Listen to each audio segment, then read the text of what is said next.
It's going. It's going. It looks like our time is going. What up, world? What up? Happy Wednesday to everybody out there. Coop, how you doing, brother? Well, how are you? I'm doing well. Doing well. We got a lot of new music to look forward to. I'm gonna make sure I'm getting the notifications and everything. Let me make sure everything's I working got on my this end. notification. I just got Already? my notification. It came fast, It actually. came fast. Okay. First time that's happened. Cool. Well, let me make sure I pin this Patreon link to the top. Everybody's saying what's up already. We appreciate that. All right, let me pin What? that right there. Yes, me and Cooper were offline. We were talking about some basketball. Everybody's coming in the room. Welcome everybody into the room. Shout out Nas the Goat, man. Shout out to everybody who was actually, on the Patreon page, listening and even participating in our conversation that we had Monday. Nas the Goat jumped in. We had, of course, Leroy Green jumped in. And we also had Dumb It Down jump in. We got to do a lot more of that. We want to hear more from you guys too, man. Like, get on that Patreon and jump in the conversations. We just be chopping it up. Oh, Leroy was our first guest. He I was. think We that's wanted to see if appropriate. he was really Memphis Bleak. Yeah, He was that was not. appropriate and fitting. Um, we had a good time. You and I were also talking pregame before we just went live about just how the Monday show on Patreon definitely has a different vibe and feel than this show does. And here was the great thing about it is that we had a great show and we really didn't even play that much music. We use music as the reference because we had those conversations about what a lyricist is, and we kind of wanted to hear from you guys what you deem a lyricist to be. And so Dumb It Down was kind of going back and forth with me about me saying that Scarface's third verse on My Playing Tricks on Me is one of the best rap verses ever. And so I played the verse.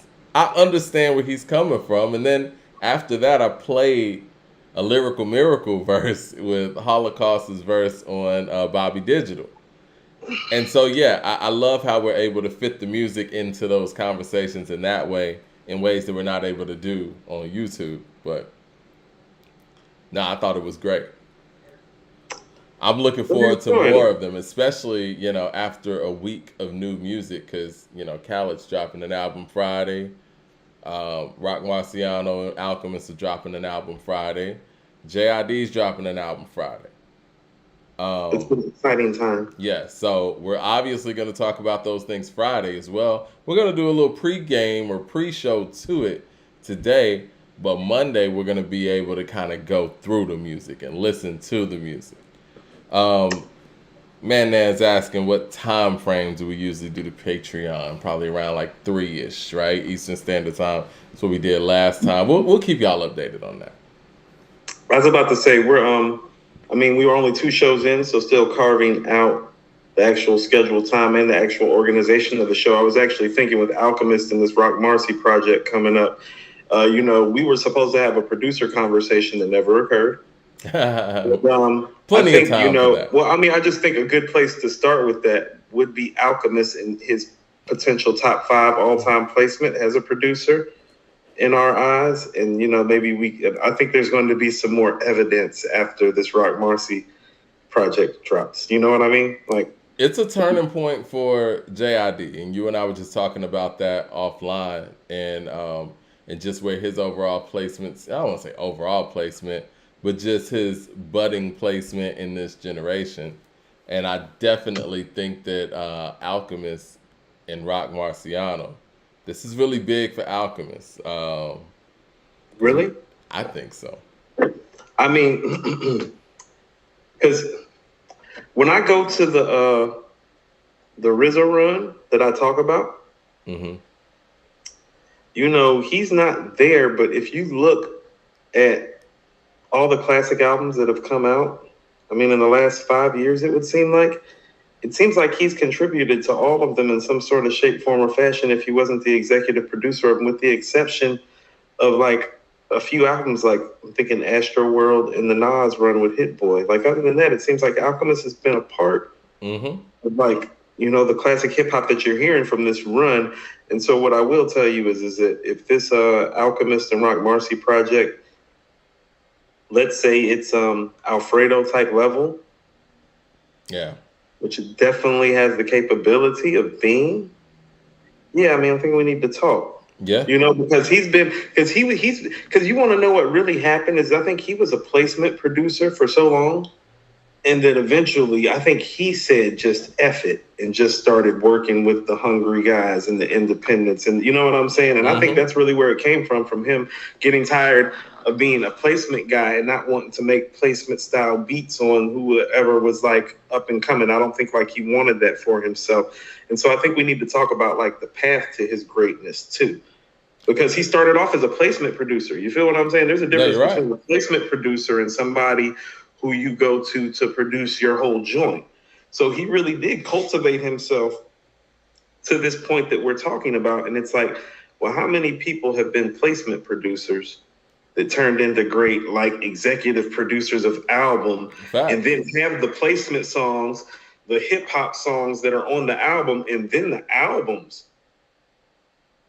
We got Terminator 2 asking us if we have seen the Drink Champs with Black Star. I have not. No, we have not. I have not. Have they dropped it? Has it finally dropped? I guess they finally dropped it. So I'm going to check that out tomorrow. And yeah, we'll talk about that Friday. Yeah, we'll be able to talk about that Friday as well. Are you following some of these contract issues with Megan and Carl Crawford? And now we're hearing there's a contract issue with Offset and QC. I read the first blurb about both, and then I kind of just like, I faded like I do sometimes. Well, I usually don't like getting into, any of those things. Because yeah, you don't like politics and money talk. Because the thing is, you want to be as factual as possible when you're talking about stuff that's going to go into the court of law. So it's like, until there's an actual resolution, it's like, I don't really know how to cover it because we just know what people are saying right now, right? We don't know all of the, intricacies and the factual information. But one narrative that I'm hearing out here that I'm not liking when it comes to the Megan and Carl Crawford and Jay Prince thing is the narrative that grown men are out here going at a woman. Now, they're doing business together. What do you mean when you say the narrative that they're going after? Well, I mean, I know Megan keeps tweeting like, you grown men keep coming after a woman, and even people in the chats like, you got these grown men coming after a woman. No, it's a little different. She's in a contract with them. Like, so if you have actual contractual obligations, man, woman, and child, I think when people, infringe on that, I think that it's an open door to be able to express that. They're not coming at her on some, stuff that has nothing to do with anything. You know what I mean? See, now we're toggling that fine line where it's like, well, don't abuse the female empowerment side of things. Just that's the simple way of putting it. Don't use your female empowerment and then reverse it and make it like passive aggressive and like psychologically abusive. You get what I'm saying? Because what you're really trying to do is you're trying to silence the black men from talking by trying to make it seem like they're exhibiting like they're exhibiting aggressive behavior. When let's just be frank, when it comes to Jay Prince speaking about business matters, his acumen as far as like hip hop is concerned is as relevant and as high as anybody's. Right. And so there is no hushing him or hushing that. And usually when he speaks on matters even more serious than this, he's never aggressive. He's just very factual and straightforward, typically. They're not being aggressive. They're not being disrespectful. They're not actually calling her out of her name on any level or anything. So it's just straight up professional in that way, at least from what I've seen. There could be more out there, whatever. But I think that, if you have some real grievances when it comes to the way things were done, and from what Jay Prince is saying, from what he says is in the contracts, they've been more than fair. And, they offer her 40% of, that business, 1501 entertainment or whatnot, for her contribution. And so, if those things are true, and new artists don't get those kind of breaks either. So here's what I will submit to you. How is this deal structured in relationship to her stature.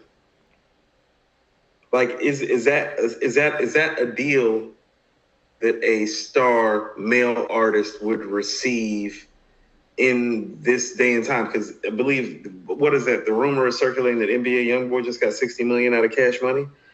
You know what I mean? That's what they're saying. I'm playing devil's advocate when I'm saying NBA YoungBoy, first of all, does insane numbers, right? He does do insane numbers. Yeah, he does insane numbers, and he did a lot of the stuff, from what I know, on his own. Leading up to a certain point, or might have had some investors here and there from a grassroots level, possibly, to get to where he is.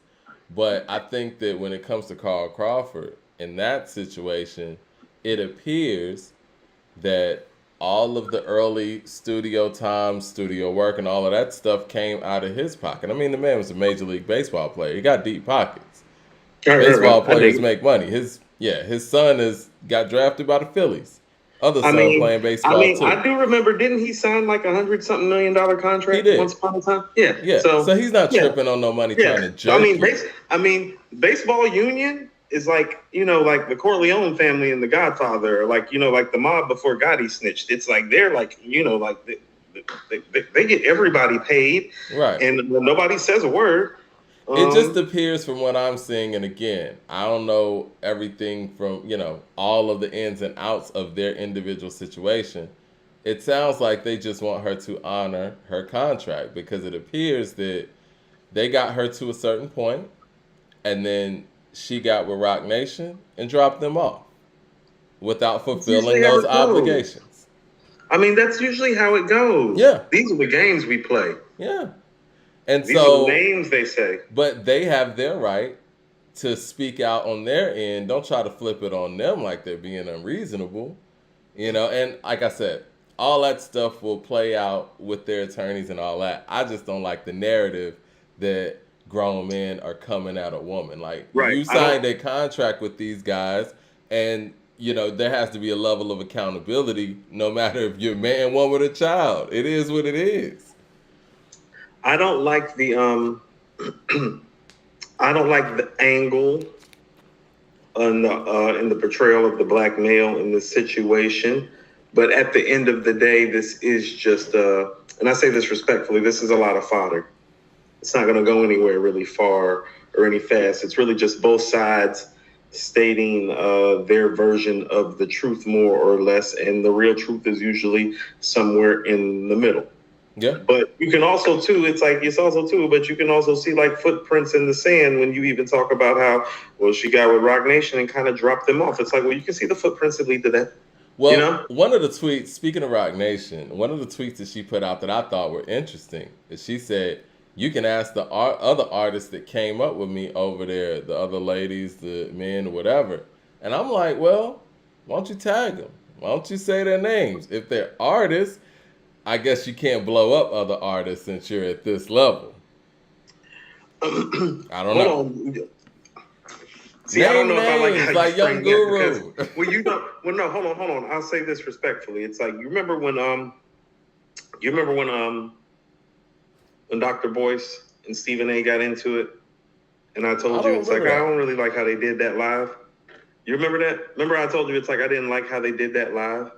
You know what I'm saying? Mm-hmm. It's like, no. Y'all two don't do that live because your followings are too big and you're too powerful within the realms of this community, respectively, in the sphere that you operate and that you're respected for. Take that behind the door. So I'm always a fan of like the backstage and behind the door when the stature and the status is big. So I don't know if I mind that as much as you do. Well, I guess my thing is, do you get what I'm saying? My thing is, don't bring up people in the conversation if you're not willing to name who they are.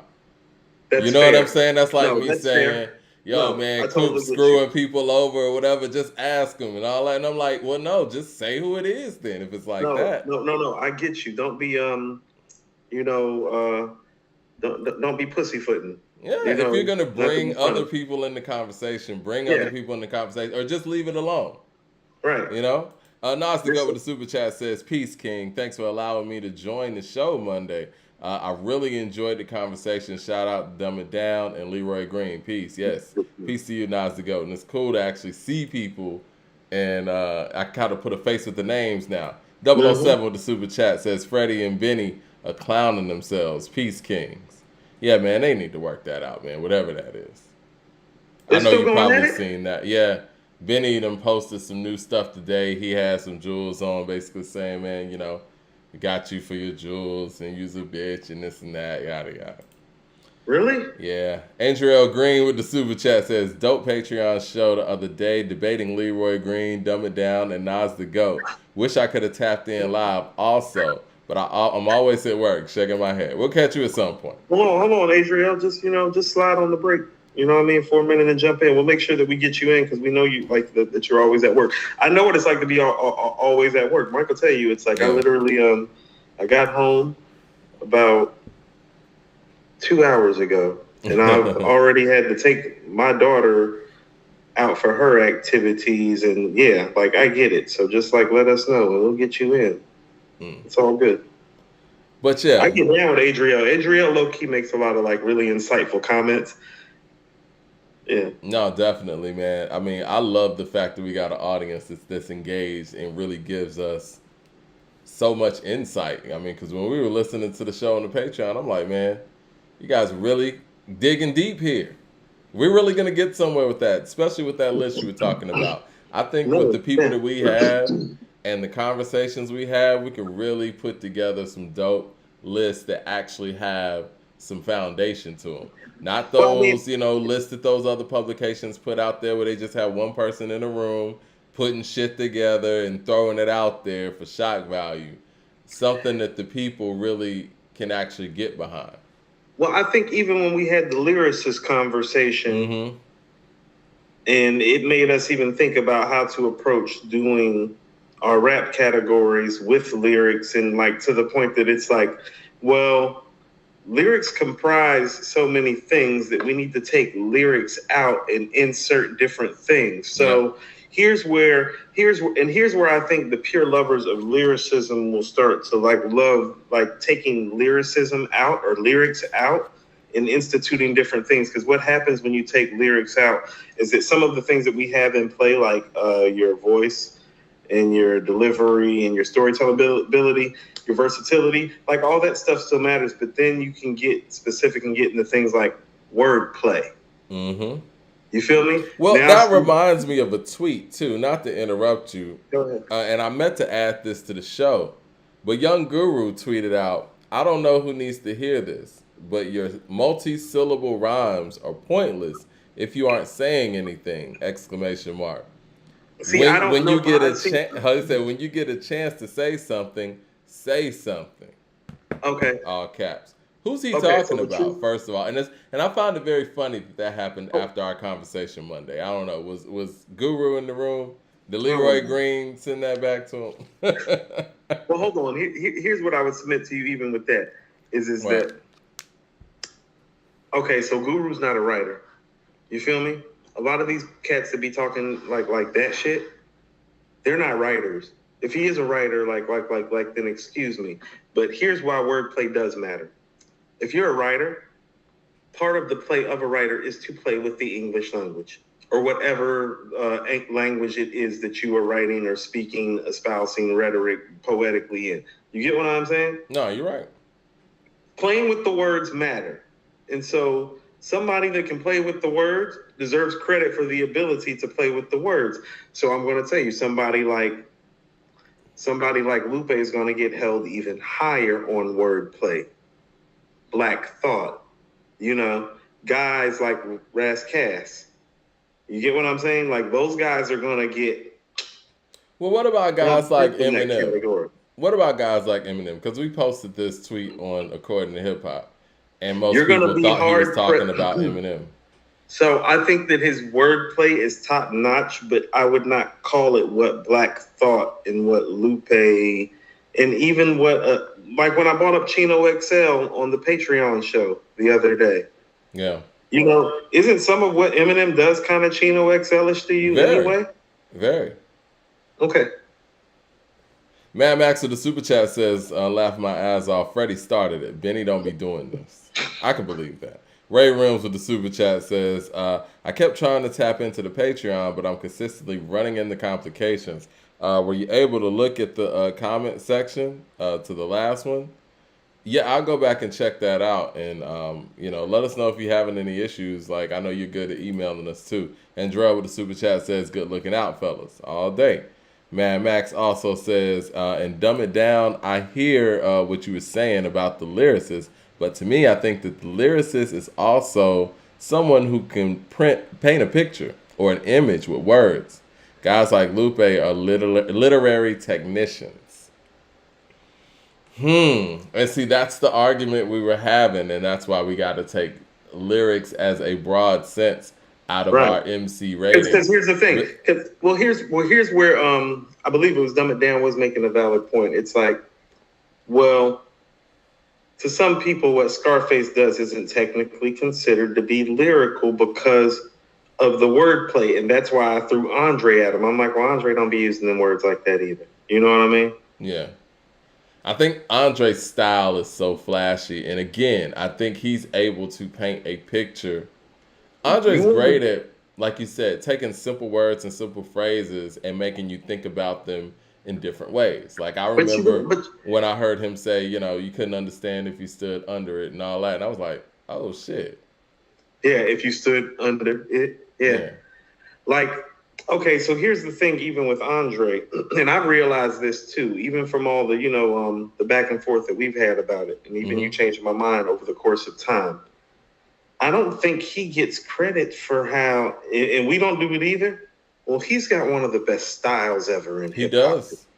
He's got a few different styles. Which is your favorite? You know what I was listening to the other day? Yeah. I was listening to the interlude off the Carter 4 with him and Tech 9. Yeah. And I'm like, well, Tech 9 is so lyrically precise and proficient and perfect for that beat. But Andre is very old dirty bastard, like in the sense that he can get on a record and outstyle you, and it is over. Today I felt like me, Andre. Tomorrow it's electric, but it's the Faro 3-step. He just gets into these zones with his charisma and his flow, his delivery, his voice, the timing. He's got style out the ass. He's like, you know what? It's like we've always looked at him more like Nas and Common like for his region, but he's very like old dirty bastard, like in the sense that his style is really the illest shit and all over the place. You know what I've always thought of? You know what I've always thought of Andre, man? Like growing up, again, he was my favorite rapper. I always looked at Andre as being super confident, and not even just in the way that he's able to present himself with his wardrobe, blonde wigs, and all that stuff, but just the way he approaches the mic, and he does unorthodox things with such confidence, And for him to say that Big Boy was the confident one, and now you can kind of see that maybe he currently isn't as confident. It's hard for me to believe that wasn't the thing back in the day, but things that you're talking about, he approaches records with such like uniqueness, but does it with a confidence like, look, I know I'm right. I know, what I'm saying? I know you might not get this right now, but what I'm doing is right. No, I think that's one of those things. That's like when a great actor improvs a scene because they kind of instinctively know to improv it because they're a great actor. What you're talking about, I think, is more cathartic for him and natural than you're like. I think you might be overstating it a little bit, and not in the wrong way, but in the sense that he's so brilliant and so great. Like he's a natural, like as an actor. It's like so sometimes like the best actors know when to just pause in a scene and not say anything and let the other person keep going to like let their character develop further. Yeah. He's in that type of vein, and so I don't think his confidence is there. I think he is literally like one of those great type of people where it's like it's so natural for him that when he tries the different stuff that you're talking about, it's not that he's confident, Mike. It's that he's fucking brilliant. So he succeeds at it more often than not. It sounds fly to you.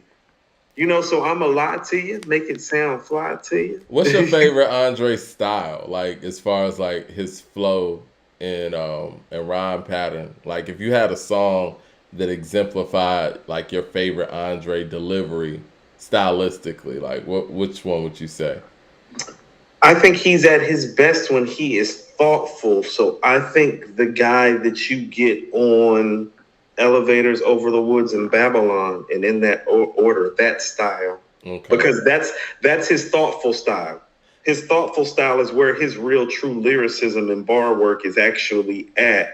Like when he styles too far, it's still great, like the Walk It Out remix, but like the Walk It Out remix verse and the Babylon verse, oh, that's not the same level of, you know what I mean? Yeah. The thought process. That's what I mean. That guy right there. Yeah, the guy those that records you're talking about is Babylon. what had them calling them the player and the poet, which Benzo they said or they Beamer. helped. They the guy on hated Benzo or Beamer, Mike. Now Benzo or Beamer, which That's is my the same favorite guy. Cast song. I think that's a little different of an Andre. That's Andre kind of in attack mode. Listen. No. That's what I'm saying is that no, the guy that's on Thought Process and on Benzo or Beamer, that's the guy that's on ATM. That's the same guy. Deep in the dungeon for these many months, amongst the dungeon dragon, and we passing around them blunts. Had to cut them out like shiz, but for years I used to burn them. I'm getting deep off in my third thoughts just to get shit off my sternum. Chest, I never paid but made many a moves. I still blame it on the session because I can't remember the dues. I guess the me getting the Benz is out of the question. The world is yelling hootie hoo, but in my pocket nothing but gum and lint. No, that's the thoughtful He's guy. very serious in that era. Yeah. You know, I kind of like when he lightens it up a little bit. Somebody said synthesizer versus underrated. I think that when synthesizer came out, quick story time. Greg Street in Atlanta used to play, he used to play Outkast and Goody Mob's whole album before it came out. Yes. And so I remember when Akumanai was about to come out and Greg Street was playing the whole album. And I remember hearing synthesizer, like, because we had never heard them actually go there at this point, right? Mm-hmm. And I was like, I got to go get this album. And it was just his delivery on there. And I can agree with that type of delivery. I think for me, I know you don't love this song, but this is the example, and he's done this many times. Red Velvet on Stankonia. That last verse when he's like, Don was the one who came in contact with those who sold grows who come to sell crack. That style, when he does that, or like on Chunky Fire, I think that might be a better example. You're talking about the guy on Chunky Fire. That style and that flow and that approach, that's the 3000 I can really, really rock with. Okay, so let me submit something to you about why I love that guy, but he can't be like the best version of him. He's never made a solo album. He definitely couldn't make a solo album like that. That's definitely I'm in a group and I'm a stand out type of verse. Thank you. Yeah. Now, I think solo work, let's just say hypothetically Andre could go solo because it's not going to happen. But what would make him the best solo artist, I think, would be his approach on the first verse of Akumanai. His first verse on Akumanai. Twice Upon a Time, there was a boy who died. That's the same guy that's on Babylon and Benzo or Beamer. That's what I'm saying. Yeah. But that would have to be making album. Yeah. That would be the album-making solo artist Andre. But yeah, you're not going to get 3 verses like the Chunky 5 verse. Right. This is my story. This is my song. Into them Rudy Poops. Don't attempt to try this at home. It's just a poem. Until you learn right from wrong. Know when to... Bless the situation when to grab the crumb. But it's back on. Another stormy night in Atlanta, Georgia. Overcast, but on behalf of Outkast, I court you. Lee invite you to me in emotion-filled theater. Bring your umbrella, because your fella, it gets weird. It's like, whoa. It's like in, out. Boom. Dungeon King. Incredible, like that guy. That's what I'm saying. It's just like, no. That's a guest appearance guy. That's a group guy. The best version of him would be the best version that would take flight by himself. That's what I'm saying. The guy that's rapping on Over the Woods could have made Over the Woods by himself. Babylon by himself. Benzo or Beamer by himself. Not saying that what Big Boy contributed wasn't great. I'm saying for the vein of mind that he's in, that's the stuff he can extend into further song play. And so give me that guy. People in the chat are talking about Ludacris. I want to talk about Ludacris real quick, and I know it, really wasn't in our showrunner or anything. How did Ludacris get involved in this? I guess somebody said that Luda's better than Andre and all of that stuff. But I do want to say this before the Andre closeout part, because somebody also said something about the Love Below. This is the thing. Love Below has 3 rap verses on it. I know we always like to harp on that last song that's just one long verse about his life. But we can't rank somebody as one of the all-time great MCs if they're only rap work on a solo level is an album that's not even a rap album. Come on, guys. We can't do that. We can't You do can that. rank Ludacris higher, but you can't say that he's better. You get what I'm saying? Ranking somebody higher and saying that they're better, it's like, okay, so like, let's go sports I got quick. a couple hang-ups with Luda, but go ahead. No, let's go to sports right quick. All of you people feeling that Steph is better than KD and should be ranked higher than KD all time, it's like, if you feel that way, that's fine based on accomplishments thus far, because we got 2 MVPs and 4 rings to 1 MVP and 2 rings. And that's fine if you feel that way. Even with Kevin Durant being like literally like I think like only like one of 7 people to make it to 25,000 points in under 1,000 games. This is the perfect correlation. I see where you're going. Keep going. But if you watched Kevin Durant and Steph Curry play basketball for the last, when did Curry come into the league? Because Curry's actually a year older, okay? So here's what you have to understand. First of all, Curry came into the league 2 years after Durant, but is a year older. What does that say about the type of player that they were initially? So from the jump, you get what I'm saying? Yeah, no. This is what I'm going to say. If you've been watching basketball, don't talk. If you want to talk about the impact of the 3-point shot, that's fine. I get what you're saying. I'm talking about player to player. If you want to rank Steph higher, that's fine. But do not tell me that he's a better player than Kevin Durant. It is the same thing going on with Luda and Andre. You can tell me that Luda is more accomplished and has this, that, and the other, because he does. He's got the hits. He's got the guest appearance. Mike, he's got you want to know on some lyricist shit? He's got that Made You Look performance with Nas and Kiss right there. He does. In their prime. Yeah. Like he's got stuff on his resume. But if you were out here watching this live, the same way if you've been watching Kevin Durant live and Steph Curry live, do not tell me that. This is the thing, and to kind of piggyback on what you just said, we saw what it was when Kevin Durant and Steph Curry were on the same team. The best player on the team, right? Exactly. So if you get Luda and Dre on the track together, we're gonna see who the best rapper on that track. Because I'm going to tell you exactly what happened, even with Steph winning this ring that he just won, and I'm not trying to downplay it because it was well earned. Well, there wasn't a Kawhi, LeBron, Giannis, Kevin Durant type of player sitting on the other side of the court. No. Because when that guy walks on the other side of the court, he's usually not the best player on the court, and that's the thing. The guys on the other side were inexperienced and they wet the bed. Let's just call it what it is. And I'm from Charlotte. My family, my grandmother's family helped build Davidson College. Like, I love Steph. Like, I'm serious. Like, that's part of family tradition.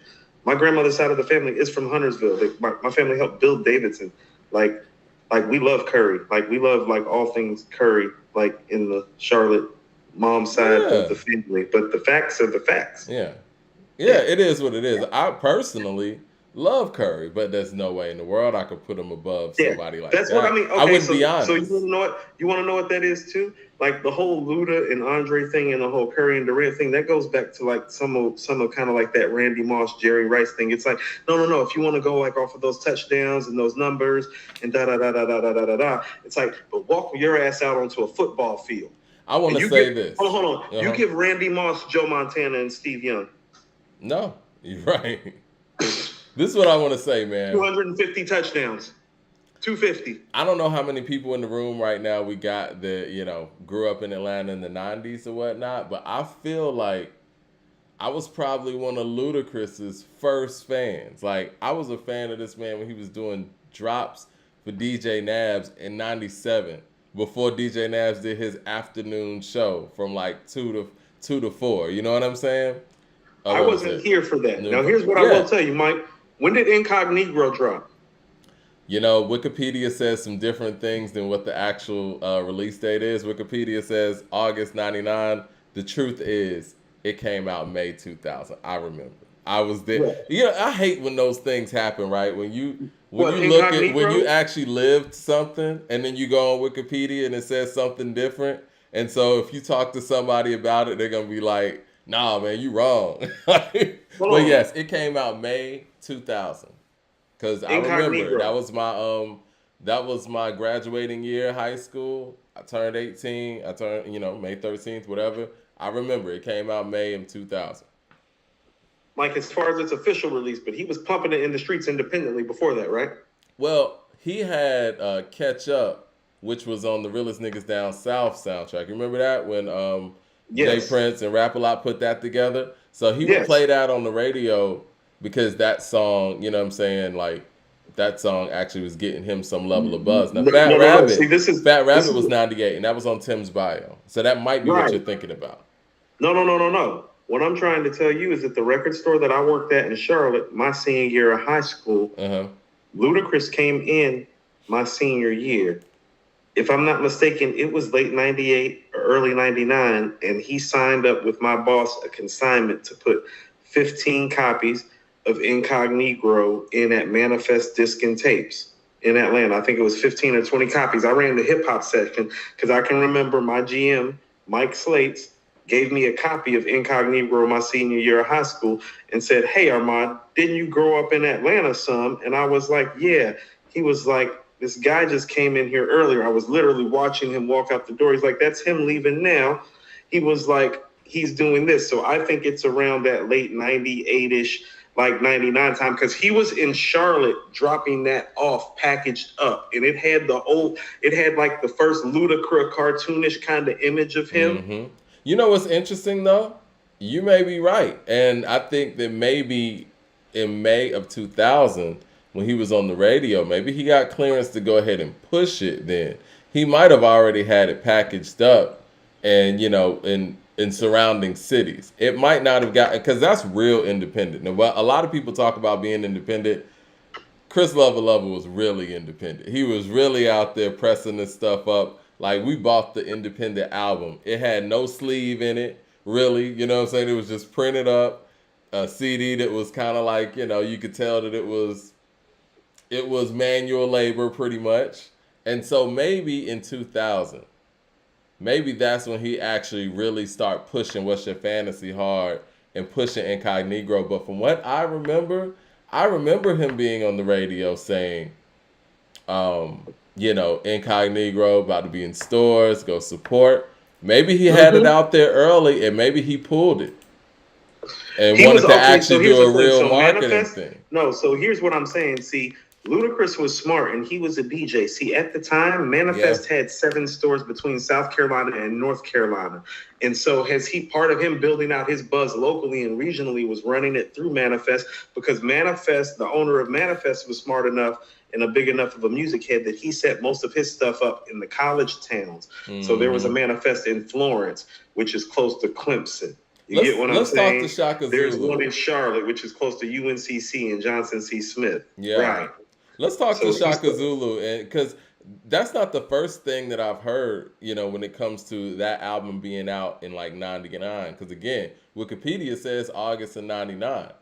And I remember vividly him saying himself to go out there and support the record like it had just come out or like it was about to come out in May of 2000. So it could have been 2 different releases. Again, when you're independent like that, you could put some units out there, run out, or at least see that they're not moving and say, you know what, we need to come up with another plan.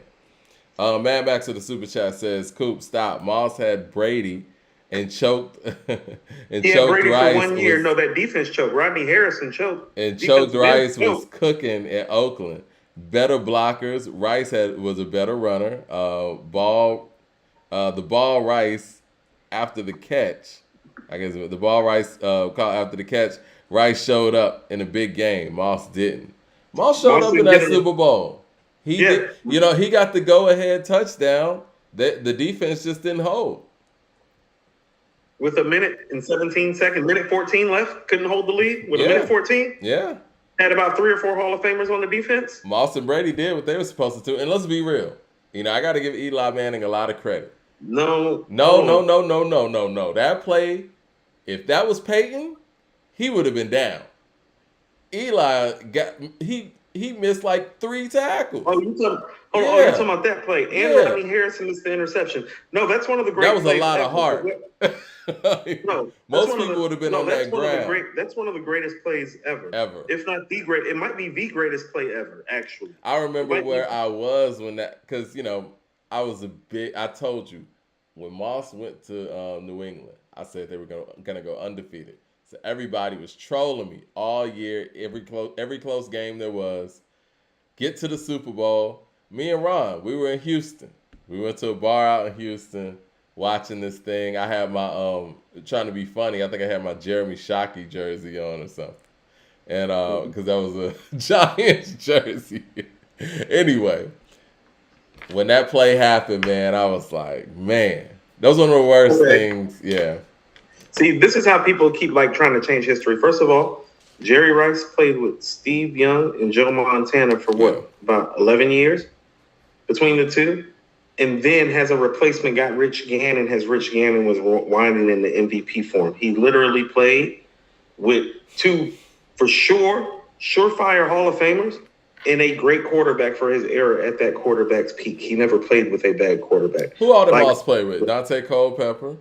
Okay, so first of all, Dante Culpepper and Jeff George and Randall Cunningham are worse than any quarterbacks that Jerry Rice ever played with. Like, end of story. I'll take Culpepper over Gannon.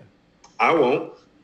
Gannon's led a team to a Super Bowl and like to conference championship games and won them. Dante Culpepper was tight. He could run too. For like 2 or 3 years, he was tight. Eric Terrell with the super chat says, "Why 3000 get minimized for making a real funk record, but CeeLo doesn't get anything held against him for his great R&B?" This is the thing. CeeLo actually has songs where it's just him rapping from the beginning to end. I mean, you can go look up Big Old Words. I mean, it is what it is. Dre doesn't have those things. Even when you look at, even though I think Love Below is a better album than CeeLo's Perfect Imperfections, I think CeeLo's Perfect Imperfections gave you better balance of hip hop and R&B. It was a little bit more of a Lauryn Hill thing. But see, the thing is, CeeLo's a much better singer than Dre too, so that's probably why he doesn't get those same knocks either. Because when we hear CeeLo sing, we expect him to sing because he can sing. Mad Max to the super chat says, "So scoring 17 points with the best offense and Moss ain't choked? That kid wasn't Rice. I saw Larry Fitzgerald show up in a bigger game than Moss. And Jerry carried young Steve. Steve was a choker." Stop it. How old is Mad Max? How old is Mad Max? Steve Young carried Jerry Rice.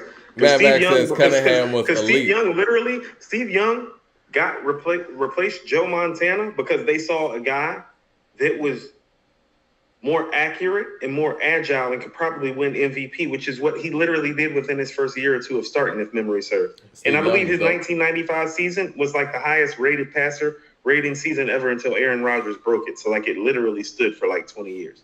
So like Steve Young was like never any sort of slouch. I mean, again, I think that when we talk about those things, those are team victories. I saw Randy Moss go down that field and make the final play that he needed to make. You know. Yeah, he doesn't. Randy Moss doesn't play defense. I know he's second all time in touchdowns, and he didn't play with the caliber of quarterbacks that Jerry Rice did outside of what. And it was actually really only a year and a half with Moss because the following year Brady tore his ACL in the first game against Kansas City, and he caught 23 touchdowns one year. Think about this. He caught, I think, 11 or 12 touchdowns the next year with Matt Castle as his quarterback. Yep. Caught 11 or 12 touchdowns. And then the following year, Brady came back, but there was the fallout over the contract because it was the last year of his deal, and he wanted to re-up. So he really only played with Brady one season, and they shattered all the records when they did. You know, Brady and Moss in that one season is one of the most incredible things I've ever seen in football. And I remember it was a game that it was snowing. I forgot. It might have been in Buffalo. It was snowing crazy. It was either in Buffalo or Foxborough. You couldn't even see what was going on TV. These dudes were connecting. And Brady was talking blowing. You're talking about that was in New England where he caught like 3 touchdowns in the first half and the game was over.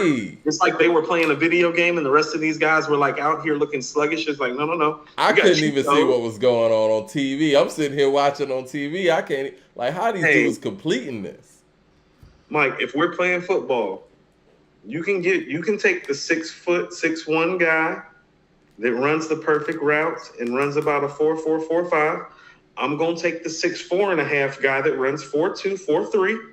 He's got hands that literally look like he should be in the movie Alien, has the alien, Moss and literally has a vertical ever. of 40 inches plus. Moss. And and is actually one of the most cerebral placements. Because one of the best things about Moss as a catcher is that his hands are so sure. And Revis has even talked about this. Randy don't put his hands up till the very last second that the ball is there, because he can literally catch the ball like that. It's crazy. Mad Max to the super chat says, not saying that he was a slouch.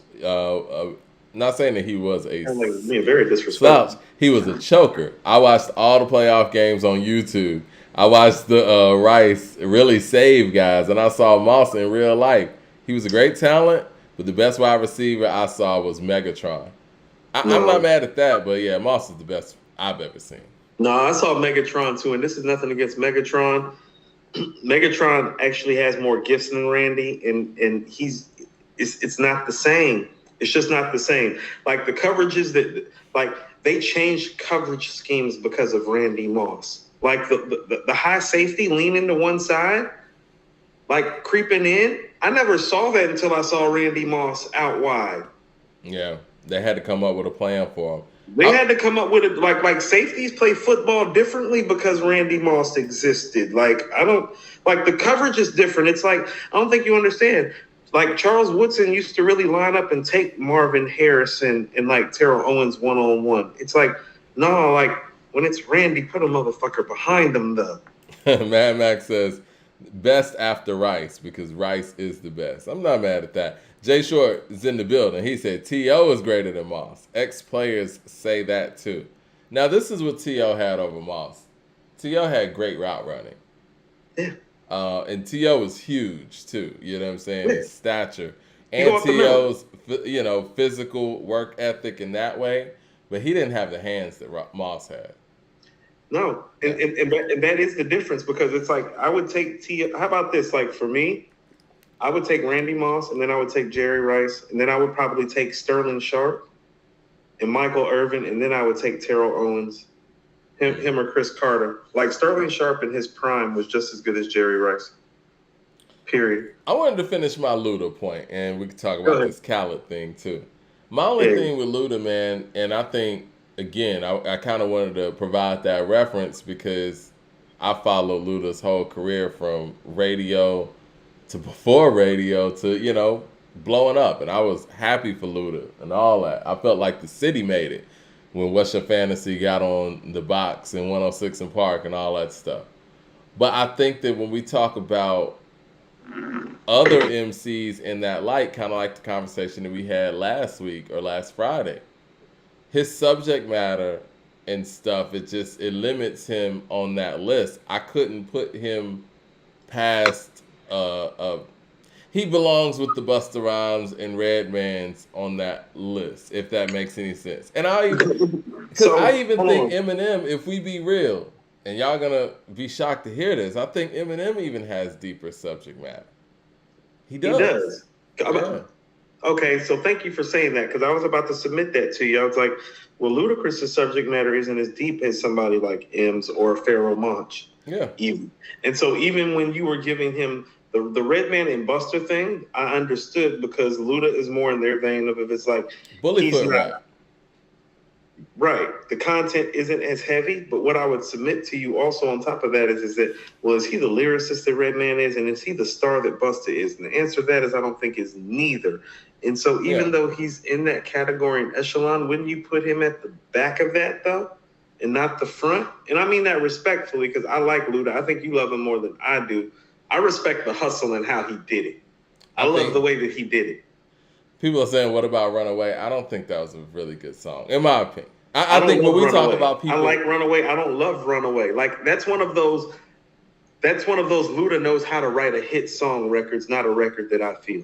This is the thing. When we're not saying that somebody never ventured off to make other, broad subject matter stuff. What we're saying is, when you venture off and do those things, it has to match the quality of your great records. Hey Young World matches the quality of Mona Lisa and A Children's Story.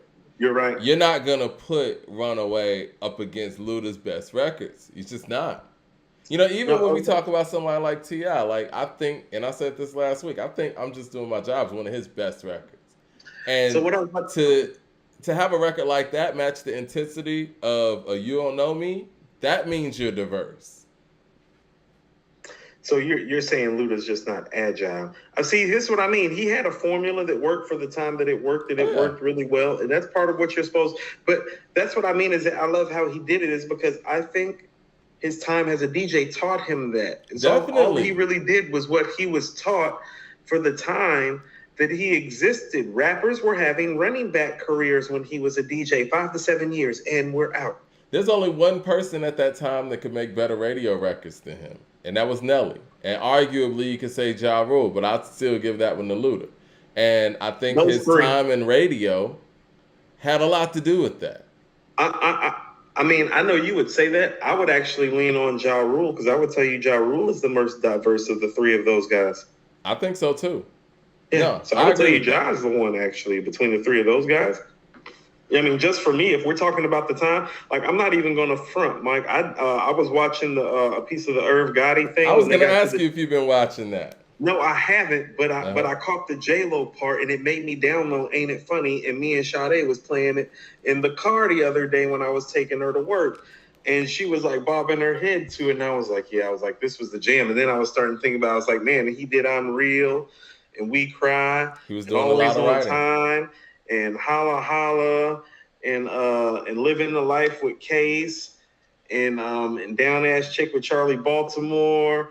He did the Murdergram joint with X and Jay. He was talking about his writing process on the Murder Inc. Did the documentary Everything remix with Drew Hill. Yeah. Remember the Everything remix with Drew? He was everywhere. The Rainy Days with Mary. It's like, I don't know, man. That's why I be telling people forget about Ja because of what 50 did. It's like, no, you can't X Ja Rule out of this equation. This is what I'm going to say, too. And, 50 did what he was supposed to do. But let's be 100% honest. There are a lot of other factors in here, too. That federal case had a lot to do with their inability to match what was going on over there with the Interscope machine. And 50 knew that, and he went all in on them, as he should. But they weren't getting Def Jam support like that. I mean, I think they're going to talk about it in the next episode, but they were leading up to it in the Murder Inc. documentary. But yeah, they were saying Def Jam was like, listen, man, y'all got money laundering stuff going on. We don't want anything to do with that. So all of that's happening at the same time to back down. M and 50 and Busta and all of them are going at him. You don't really have that ability on a major level to respond properly because people are used to Ja Rule being up here. You know what I'm saying? So here's what I want to submit to you, guy. Though. So here's what I want to submit to you, though. And this is what I mean about how, like, I downloaded Ain't It Funny? Like, the Ja records are holding well. They're think the other well. Thing like Always too, on Time is still getting played. You feel me? Song. Like when I was listening to Ain't It Funny, I was like, I didn't really love this when Irv took this. I was like, it's holding. Let me get to the super chats, and I want to say something about that. Jay Short says, Luda never felt like he gave his all to be great. Hold on, say that again? I missed that. He said Luda never felt like he gave his all to be great. I don't know about that. That's what I'm saying. When I mean he played the game based on how he was taught the game. He was trying to make hits. He was trying to make hits. I don't think he was out there trying how there's a way that you can make a hit that fits into the rotation. He used to talk about that. I don't think he was trying to make Illmatic. I don't think he was trying to make the blueprint. That was never his goal. Yeah, he was trying to make That's what I mean. He looked at it the way a running back looks at it. Okay, I got to run this ball hard for about 1, 2, 3 years, get out of this rookie contract. I'm going to get one big contract and make about 20, 30, 40 $million. And then I'm going to pivot to acting. And then I'm going to pivot to acting. He's had the perfect career. If you want to look at somebody who's possibly had the perfect career in music as far as hip hop goes, I might have to go with Luda. Well, I mean, outside of the tip dust up, I mean, I would agree with you. Because think about it, that's the really only blemish on his resume, and people still feel like he got the best of tip. Even though you and I, being more ATLian involved, like disagree. Well, see, I don't think he lost. I just don't think that Tip lost in the way that people are saying he did. You know what I mean? For me, it was slight advantage Tip because I'm like, well, if let's say all things are comparable, who went first? Well, Tip went first. Well, advantage Tip then because the other guy got to hear what the other guy put down. That's always an advantage to the other guy. So if the verses are even comparable, I'm going to give the guy that didn't hear the advantage over the guy that did hear because you had time to sit down and dissect his shit. And on top of that, T.I.'s verse is better on that song, in my opinion. It is. It just is. This is what I'm going to say, too, as far as the Ja Rule thing. And watching that documentary last night, I think it was part 3. So I need to catch up on 1, 2. That was the first one that I caught. Hold on. Is it worth watching, Mike? It is worth watching. Okay, I need to watch Jay-Z's on there. Nas is on there. They really like did it. No. Charlie Baltimore's on there. Vita's on there. And, See, hold on. And they were talking about that section where Gotti. Mike, you started off with stop. You started off with Jay-Z and Nas, and then you went to Vita and what? Charlie. See how you lost credibility? I mean, they were big. Vita was huge. You start off with Vita and Charlie Baltimore. You got Vita and Charlie Baltimore. Be like, oh yeah, Nas and Jay on there. I love to hear Vita and Charlie Baltimore. I love to hear everybody's perspective, and I think so diplomatic. I can't stand. No, that I'm serious. I'm serious. I liked Vita a lot. I thought she was. They kind of answered some of the questions for me, like what happened, and I think that does it explain what happened to her? What happened to Murder Inc. was I think they went to R&B, and I think and those were where the hits were coming from, but it left them susceptible to that aftermath attack. Yeah, that's what. Because if they were on some rap shit and they were circulating Vita, Black Child, and all them like they should have been doing, that wouldn't have happened in that same way. But when 50 came in, guns a-blazing off some mixtape shit, and with the Get Rich or Die Trying, they were damn near R&B label at this point, and Ja Rule was singing. That was really one of 50's main focal points. Like, look, let's zero in on this singing shit. So let's unpack that right quick. A lot of people have pulled up to the show and it's like, oh, Coop only like that street shit. He only liked that tough talk. It's not that I like it. It's part of the fabric of how this came to be. It started in the streets, as in people that used to have a problem, real problems in the streets. Hip hop was a conduit and a way of expressing that angst and that anger. It comes fundamentally from a place of contention. At least part of it does.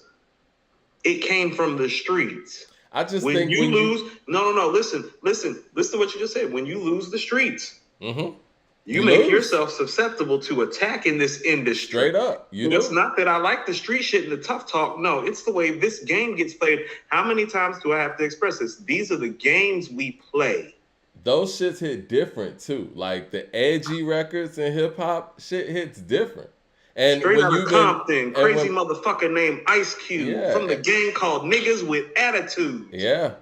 And and when people have been hearing you on the radio singing over and over, and you got and those records, when you come back hard on some hardcore shit, you sound crazy now. You got to reintroduce yourself. You want to know what? Because here's what's crazy about it. Clap Back is one of Ja Rule's best records. It is. Nobody heard it. Like that hook, what's the position when the gun in your face and you got one in your waist? Fall back, clear air out. That's real. It was just too late. It's too late. It was too many surrounding R&B records around it. It's too many rainy days, and I cry, you cry, we cry together. Yeah, and after all my people 50, who be living it up. 50's coming off the mixtapes, the Beef DVDs, and all that. It's like, oh no, I'm listening to him. He on some hardcore shit, especially the way he started off Get Rich or Die Trying with What Up Gangsta. Like, yo, man, you ain't got no response now. That's one of the best intro songs ever, Mike, if you want to be honest. I was listening to Mike, that's one of those records that I play that record when I'm working out. It's like, no, that's a must-have in the workout rotation. That shit hard. Yeah, man. They say I walk around like I got an S on my chest. And that's a semi-auto and a S on my chest. I'm trying not to say nothing to DA. Man, what? Mad Max in the super chat says, "Make it down like it's a sport. Front on me, I cut you. Gun butt you, gun butt you, bump you. You getting money? I can't get none with you. Fuck you. No, hold on. That's so 50 Cent, man. Hold on, real quick. Let's sidebar right quick. I've been catching some shade because we just dropped the top 5 Queens MCs. And 50 didn't make the top 5, but we gave him honorable mention. And it's like, oh, well, thanks for giving him honorable mention, Coop. It's like, we still didn't even think you was going to do that. It's like, no, I fuck with 50. It's just like I don't like how he moves all the time, and I really feel like his movement is more centered around one album, and so I'm gonna lean more on the Q-Tips, LLs, Cool G Raps, Prodigies, because I felt like they've contributed more to this culture as a whole on the musical level. You asked me, I think it was through text or something, who I think was better, 50 or Q-Tip or 50. I didn't know that was because of the top 5. I was like, Q-Tip. Yeah. Okay, so here's the thing. So now I'm going to tell the story. I was actually debating while I'm literally about to do it live of whether I should pick Q-Tip or 50 at 5. Now, Ron is there shooting, and he's texting his man, and because Ron's probably saying 50. He's like, but let me ask my man. He's asking his man than No, listen. So he's asking his guy, and I'm asking you at the same time, and both of y'all came back Q-Tip. His guy came back Q-Tip, and it's not even a question. That's how cute. So 50 was actually about to make my top 5, actually, and you and Ron's man was actually the deciding vote because there was some contention about it. Well, see, Q-Tip is, I mean, for the people out there who don't know, it's my favorite all-around hip-hop artist. But I will say this. If 50 could have kept that intensity from his first 2 albums and the mixtape surrounding it for another 5 years, then yes, it wouldn't even been a question. But I think that Q-Tip's longevity in the game and his abilities in the group that he was in and, just basically creating a subgenre sonically, and what he was able to do solo, he deserved that spot. Man back to the super chat says, Luda to me is a better version of Busta. I think that he has the best combination of voice, delivery, and style like Drake and Big Sean are baby Ludas. I think Big Sean's very ludicrous. I'll say that. Yes. Eric Terrell with the super chat says, Luda got the fast movie job. I guess Fast and Furious movie job because Ja turned it down. That was a very bad turn down. Mad Max in the super chat says the baby is another baby Luda. I could see that. Luda fake top 4 most influential. Luda fake top 4 most influential from the South. I don't know about that. When he means MC wise, I don't know because it's like, well, I hear a lot of Pimp C running around. I do hear a lot of Pimp C running around. I hear a lot of Pat running around too. Yeah, I hear a lot of Pat and Pimp C running around. DJ Bruce Almighty says, I hate the fact that people are discrediting Game's album just because sales were low. That album is good. They're only doing this because of M. We're going to get to that. Yeah, because I want to talk about this DJ Khaled album.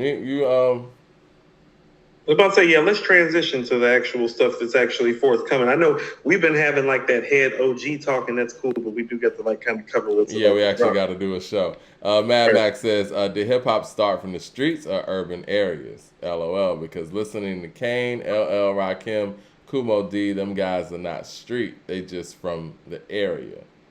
LP says, Joe Budden started with Pump It Up and spent the rest of his career trying to get out of the stigma. Streets always matter, especially back then. Yeah. I mean, so here's what I mean. Okay, so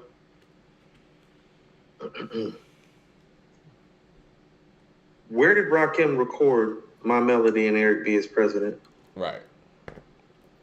Because it damn sure wasn't in Wine Dance, Long Island, where it's from. That was in Queens. That was in Queens. Yeah. Where he recorded at? I thought it was Marley Marl's house, right? Marley Marl's house. You know where Marley Marl lived? Yeah, he was in the streets. He's in the streets. He's in Queens. He was in the bridge, Mike. Where Biz did all of his shit, too, I thought. Literally, hold on, listen. He's literally recording in the biggest project housing tenement in the fucking nation. How more streets do you want? That's what I'm saying. Like, how much more streets do you want it to be? Right. He's literally recording in the basement in the biggest, he's recording in the producer's apartment in the largest housing project tenement in the nation. That is the streets. 007 with the super chat says, Power of the Dollar 50 was his best era when he ran with Nas and he cared about lyrics. Also, I always thought Drake took Ja Rule's formula and ran with it. A lot of people took Ja Rule's formula. A lot of people took Ja Rule's formula. But Ja Rule's formula is really just LL's formula on Mr. Smith with doing it and lounging. But Ja Rule was able to add vocals on that. Jay Short with the super chat says 50 can't make the Renaissance. Q-Tip is a real artist. Mr. Mark says, when Mike mentioned Vita after Jay-Z and Nas, I was expecting Coop to yell, "Stop that." I was just naming people. Yeah, he just did it backwards. It just threw me off guard. If it's like you started off real. Well, I wanted to get your attention. Because I asked you, no, listen. I wanted to get your attention. But listen to how it played out. No, you got my attention. It's like then it nosedived. It's like you went from Nas and Jay to Vita and Charlie Baltimore. I was like, okay, so Mike won't need to walk off the cliff with him. Irv talked about also them signing Nas during the time where Nas and Jay were going back and forth. Right. And Nas ghosted him. And well, they talked about how that happened. Ghosted. Yeah, Irv said, they wanted to go on a tour. And they were going to go through every project, every hood. They were going to have, Porsches on the back of the tour bus and this and that. And Nas was like, well, what if we get killed? And Irv was like, we'll be martyrs. And I was like, that niggas is crazy, man. I ain't on that shit. Hey, Nas was trying to live. So I'm going to tell you something. I'm funny. I want to sidebar right quick. You know why I wore my Brave stuff?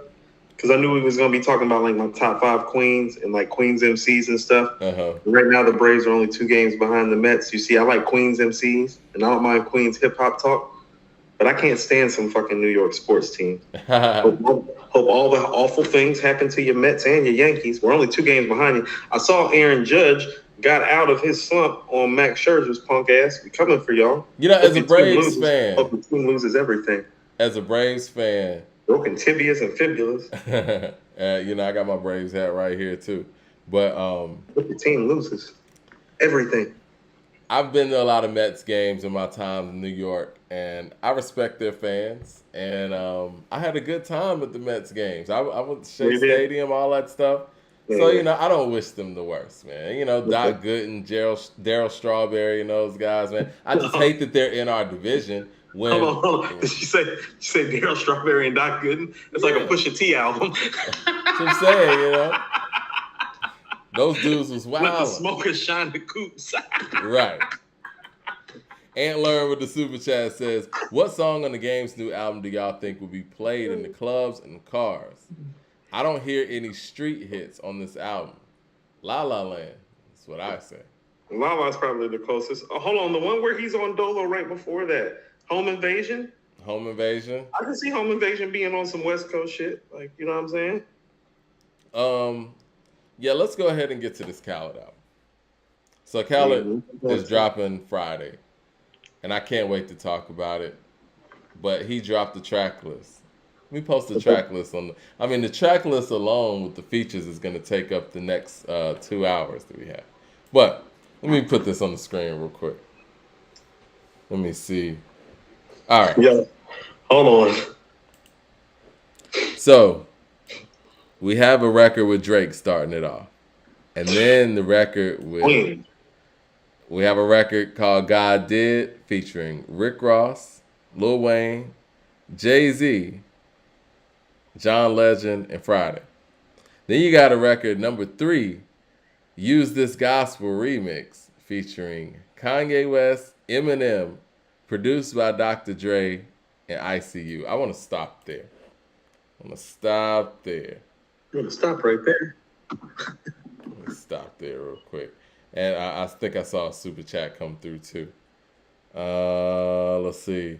Oh, 007. He says, shout out to the 96 and 99 Braves.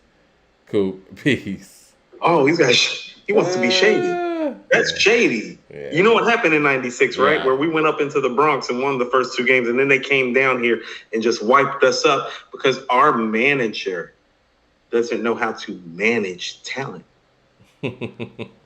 They said Coops. I'm so happy I met Bobby Cox. I'd be like, I don't want to meet him. I'd like to talk to him about 1996 whenever he's free and available. They say your camera's tripping. You want to come out and then jump back in? Yeah, I can come out and jump back in. Yeah. Come out and hit me right back. All right. Yeah.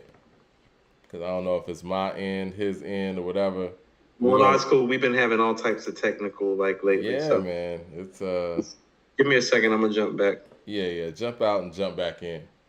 Yep. Because they say fix the camera. We're gonna fix this. All right, he's out. And let's see. Let me make sure it ain't me. Okay. I seem to be right on time. And let me get to some of these super chats too. They said Coop lagging, yeah. Jay Short with the super chat says shout out to Brooks Conrad. Go Giants. All right, we're gonna get Coop back in here and then we're gonna talk this DJ Khaled album. Like, what song are y'all thinking about? Well, I'm sure that everybody wants to hear the Rick Ross, Wayne, and Jay song first. I'm really interested in this Kanye West Eminem record because I think the Eminem is there's Coop right there. All right, let's see if this is working better, Coop. Are we better?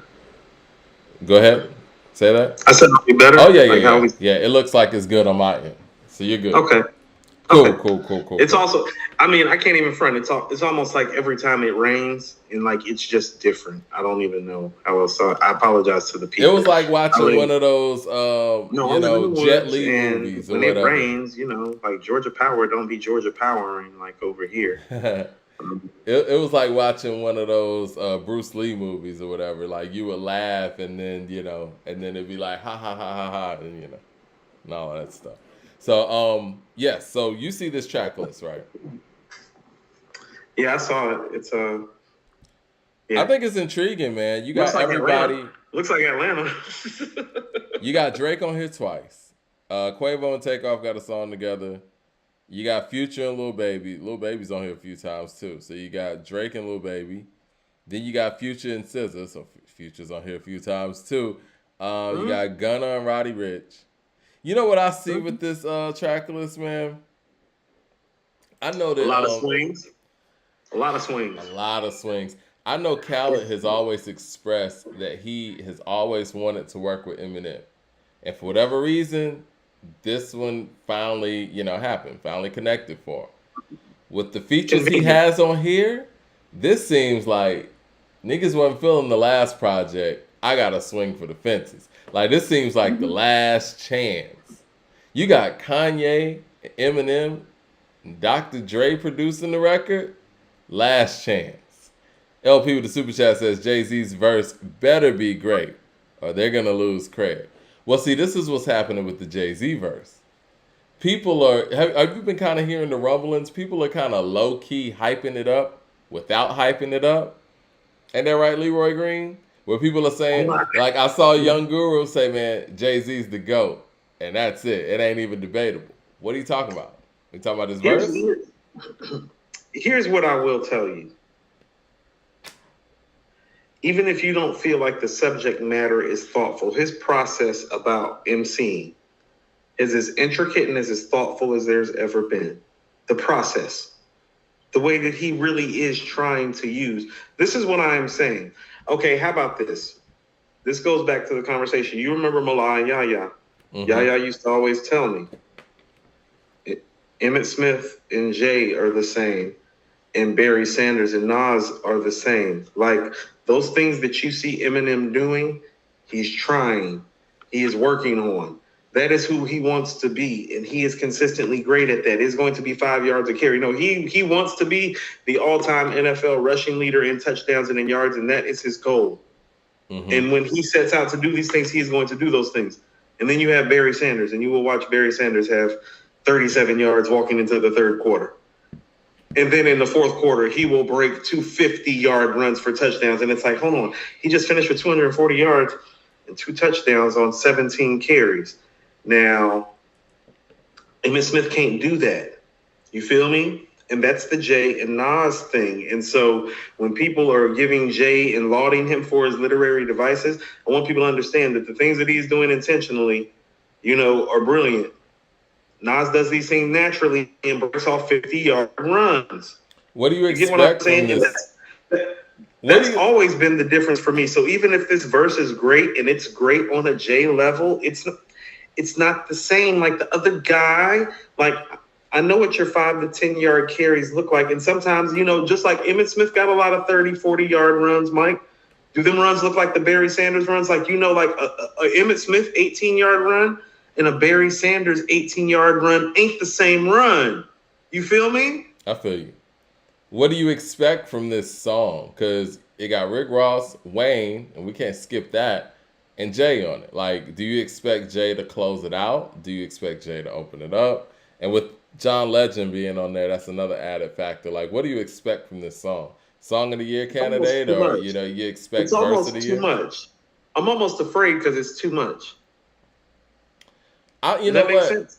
Yeah, I think Jay's going to close the record off, right? This is my guess. I'm just going to make a prediction. I think that it's going to be Ross starting it off, then Wayne, and then Jay, right? But I do miss the days when Jay used to start a record off and set the tone. I think that is the most important position on a record, especially a Posse record. I think that if you're able to set a record off, that shows a level of confidence. Even when you look at those, three records that Beans, Face, and Jay made together, Jay starts all of those records off. He used to do that, and now I think that I don't know, man. Maybe it's a confidence thing. In that room. Okay, see, in that room, he's the street guy with the most charisma. And so he's going to set the aesthetic and the tone for those guys. Like his job in the room with Face and Beans is totally different. He actually needs to lighten those guys up a little bit. That's why when you hear him, I'm so cool. Like, he's saying stuff like that to get them to relax. Like, he want Beans and Face breathing on the track like this, the way that he is. So he's being the tone setter on that level to kind of guide them, because they're not as charismatic as he is with the street rhetoric. Like, he's better at the detail and the charisma of it, I think the this production. Way no fraud, Willie pressing us, gambling, they re-up. We can have a pleasant time sipping margaritas. Cheer. John Legend being on there kind of tells me a lot about what I think the production's going to be like. And I think that grandiose. I don't really have high hopes for it. I mean, that's what I mean. When I heard the John Legend, I'm like, okay, so it's about to be grandiose. Yeah, because he's going to be on some, oh.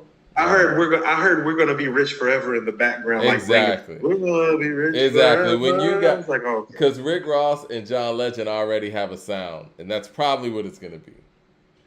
Inspector with the super chat says those usual suspect features are getting tired.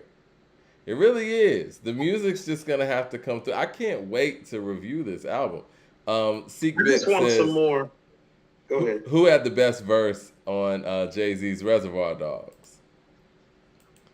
I thought it might have been Styles. Really?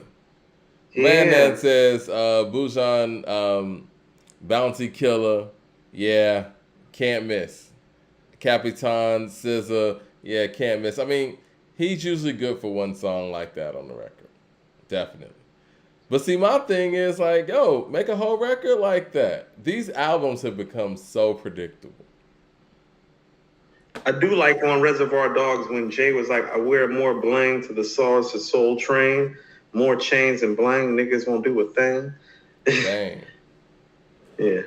I did like that part, but I still think Styles, when he's talking about shooting backwards just for practice, yeah. I'm going Jigga Man on Reservoir Dogs. Styles P. Okay. Hold on. Is that the one where Beanie's talking about pressure bust pipes? Time to apply it now. Mm-hmm. Take a small town and tie it down. There's a lot of bar work on. There's a lot of bar work on that record. It is. You know what? Listen, I'm expecting a lot of record on there. I'm expecting a lot of bar Y'all work niggas on is this. sick. Don't think sauce the shit. Y'all niggas like extra skin off my day. Yeah, everybody on there going crazy. Mike. They feeling some type of way about each other. Your like, camera's delaying again. I love that. That's what rap is about. It's like them dudes in that room when they was doing that, or however they came down, it's like, no, I'm better than this motherfucker. I'm better than that guy. And that's how it's supposed to be. Your camera's delaying again. I don't know what it is. I'm just gonna It'll switch. catch up. It'll catch up. It's all good. I'm expecting a lot of bar work on this song. You know what I'm saying? And I don't think we can lower the standards because, you know, Wayne's on it, Jay's on it, Ross is on it. Did Coop just go out? I think he's trying to come back in. Hold on 1 second, y'all. We're going to get through this segment. Jesus. Okay.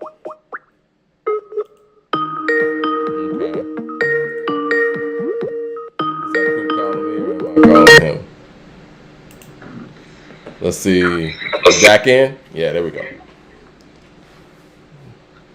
No, I'm trying to. I'm with you. Okay, we good. You hear me though? Everything good? Yeah, I'm trying to put it on my other device because this one it's raining up here, or it has been raining, and it's just messing up the flow. It's good right now. What I was gonna say, man. Eminem's on the record. Does Eminem respond to Game on this record? Well, you and I were talking about this. It's been about 2 weeks. It's been 2 weeks. The clock's ticking, and I think that we have to continue to, note that yes, the clock is ticking. It's been 2 weeks. Eminem hasn't responded to the Black Slim Shady.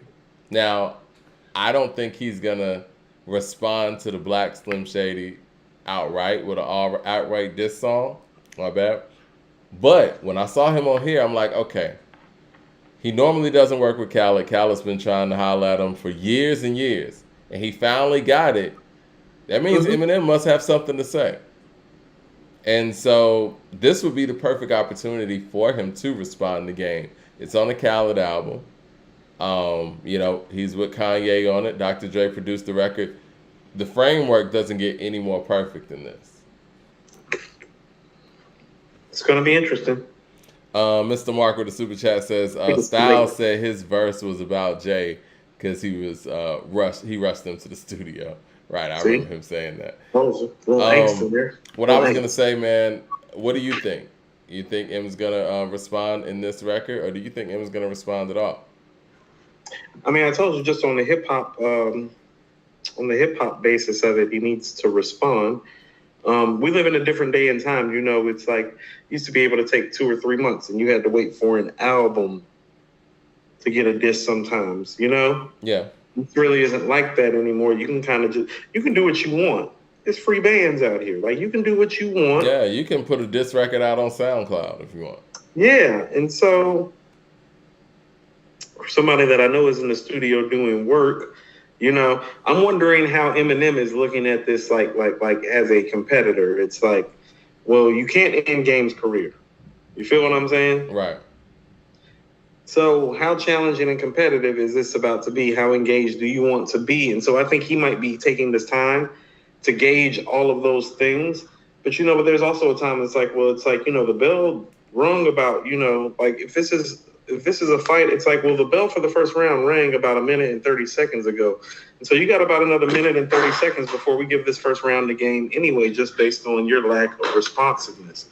And I told you, Game is a caliber enough of MC that he deserves to be respected in this mode and in this realm. And I think that, how do I say this?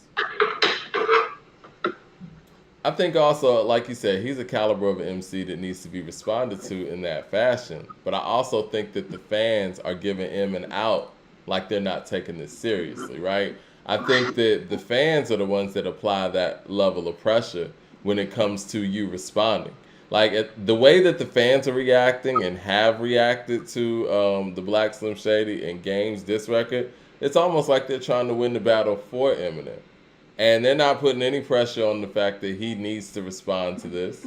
He should respond to this. But on the flip side, M's whole style at this point in his career, even early in his career, is all about talking about what's going on around him. And there's no way that he can rap right now without mentioning this in some sort of way. You know what I mean? Writers do have styles, just like boxers have styles. It's very comparable to boxing and tennis. And that one, we're going back to that one-on-one sports stuff. And so your technique. And so here's what I tell you. It's just like, so I'm going to play devil's advocate and speak from the Eminem camp side of things. Let's look at Eminem like he is Evander Holyfield in his prime. The Game is Michael Moore. You remember Michael Moore? Mm-hmm. The lefty, the southpaw that called Holyfield? Yeah. You see, Holyfield's a better all-time great boxer in most people's minds than Michael Moore. But styles make fights. And in that fight, Michael Moore's style caught Holyfield really off guard for the first time in his career. You feel me? And because styles make fights, he lost that fight, even though the consensus was, as well, Holyfield's a better overall boxer. And so for those of you who feel like M is the better overall MC, that doesn't mean he can't catch this L. The same way our favorite boxer, because I'm pretty sure, because you were raised down here like I was, I'm pretty sure Evander Holyfield's your favorite boxer. Oh, definitely. Didn't it hurt when he lost to Michael Moore? Yeah. And we were like, how did that happen? Styles make fights. Styles make fights. That's how that happened. And we learned that as young men when that fight happened. I'm going to say this. If Eminem doesn't respond to Game in any kind of way on this new record, he lost until further notice. Jay Short with the super chat says, not sure why, but those old Flex/Clue mixes would have you hyped. Guys would be on the streets rapping. These Khaled compilations sound stale and dated. They said, I think a lot of that has to do with who Khaled is as an individual. And I say this respectfully, as respectful as I possibly can. Khaled doesn't come across as cool. He just doesn't. So? No. I think he's cool for his generation. That's why I like the guys that are like, how about this? That's why the Fat Joes and the Nas's and the Jays love him so much. He is cool for his generation. You think so? He's just not cool right now. What do you guys think in the chat? You guys think that we're not Khaled cool right now either. Like, cool? You know how many young dudes being here, but it's like, I'm learning from you, but you're also like doing get off my lawn shit, Coop. No, but see, that's what I'm saying, though. It's not like he's making music that... you know what? It ain't even about that. I'm talking about him as a personality. He doesn't get on, social media and endorse something and people like, yo, I got to get that because Khaled fucks with it. Told you, man, Khaled in his relationship game is strong. It's a real thing. Relationships are a real thing. I think, and people are saying Khaled's corny in the chat. But again, I think that translates over to how people listen to the music. And I'm not saying that to knock anybody. I think when he compared the Clue and Flex thing, it's like we knew what these guys were coming with at that point. You know what I'm saying? And we also know that Khaled's going to hit us with some radio stuff. Like you said, man, like hip-hop is the streets. And Khaled shit is far away from the streets at this point. This ain't born and raised in the county of Dade, Khaled. We're not getting those records. Right. Those days are done. See, this, I mean, so I'm gonna use another, okay, so, I've been in the hospitality and I've been in the beverage industry for a long time too. And I know a few things. Inside the hospitality industry, for those of us that know breweries and know bourbon makers, you know what I mean, who make the bourbon and the beers that you drink, we always talk about when the craft breweries and the craft bourbon makers sell out to the majors. Like, there's a very famous brewery that's in Asheville, North Carolina that I'm a big fan of. And since they have sold out to the bigger proprietor, who is the corporate people who put out a lot of your favorite domestic beer that gets sponsored during the Super Bowl, like since they've been in the stead of ownership of that corporate conglomerate and they sold out for hundreds of millions of dollars, like KD LeBron money that they acquired from this brewery, well, the beer hasn't been the same. Yeah. The quality of the brew making. That's what happens. I hate people to say it. That's why, okay, so this is why we laud Jay and Nas so much, because these guys have been major for so long. And the ability of them to be quality, like the ability of Jay at the point where people are looking at him like the greatest MC of all time to make an American Gangster in a Blueprint 3. No, that's hard to do. Yeah. You've been major for a long time.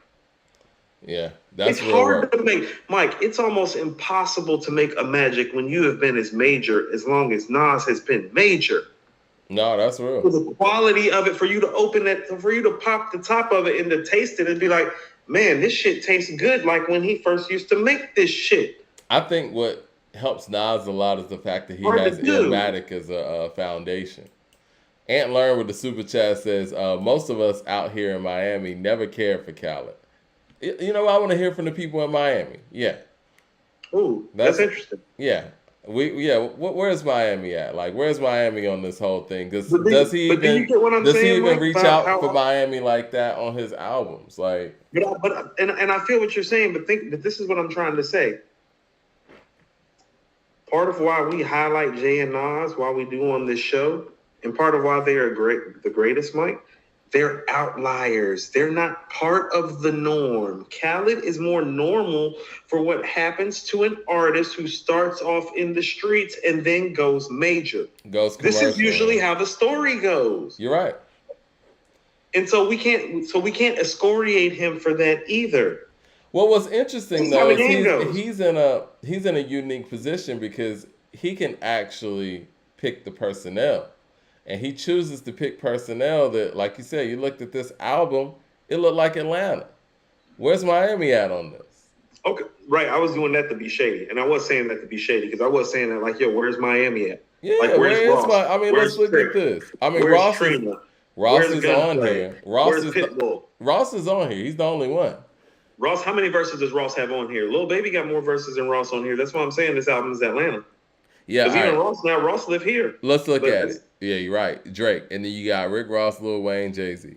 How many times Lil Baby on here? Savage got a solo record on here. You got Atlanta. Kanye West, Eminem. You got Future, Lil Baby. You got Lil Durk, 21 Savage, Roddy Ricch. You got Quavo, Takeoff, Drake, Lil Baby, Future, SZA, Atlanta. Nardo Wick. Where's Nardo Wick from? He from Atlanta too, right? I thought he's from Cali. Let us know in the chat. I don't know. Get off my lawn. Kodak Black. Then you got Don Toliver. You got Travis Scott. Then you got Gunna, Roddy Ricch. Lotto, Atlanta. City Girls. City Girls is Florida, right? Atlanta. Lotto, Atlanta. That's what I'm saying. But City Girls is Florida. So let's go through it. Let's see. Like Juice WRLD. Yeah, Savage. Juice WRLD. Savage. Lotto. Gunna. Jada. Yeah. Lil Baby. Savage again. Lil Baby again. That's Atlanta. No, you're right. Atlanta on half this album. Ohio K with the super chat says, y'all remember when M said that he almost made a song dissing Lil Wayne and Kanye on the Recovery album?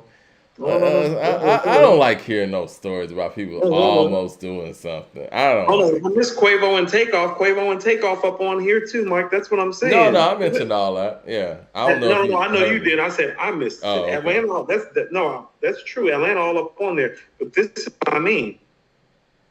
When you sell, when you make it big on the underground and you sell to the majors, this is typically what happens. This is how it goes. I feel like as a DJ, this is more standard. This is more standard for how it goes. So if you're feeling like he's at the end of his run, he might be.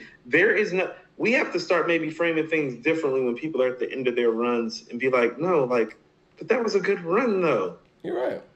Grand opening, grand close. How many DJs from the South have been able to get Nas and Jay on a record as many times as Khaled has? Name one. I feel that's you. a nice little feather in the cap. You know what I'm saying? He got nice little feathers in the caps. It's like who helped carry Drake and Rick Ross and Wayne in their prime?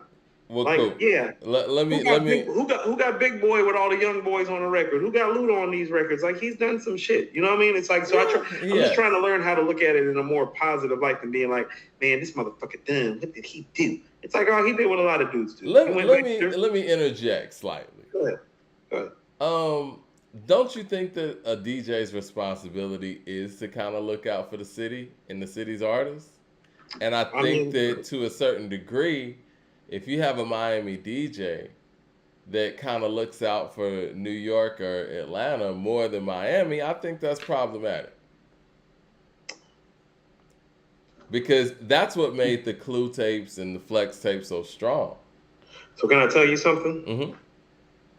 One of the cats I worked with at one of my 52 jobs, he's from Queens, and he was literally in the kitchen today playing Flex's mix. Yeah. I'm singing the songs word for word for him because he's singing the words to One More Chance.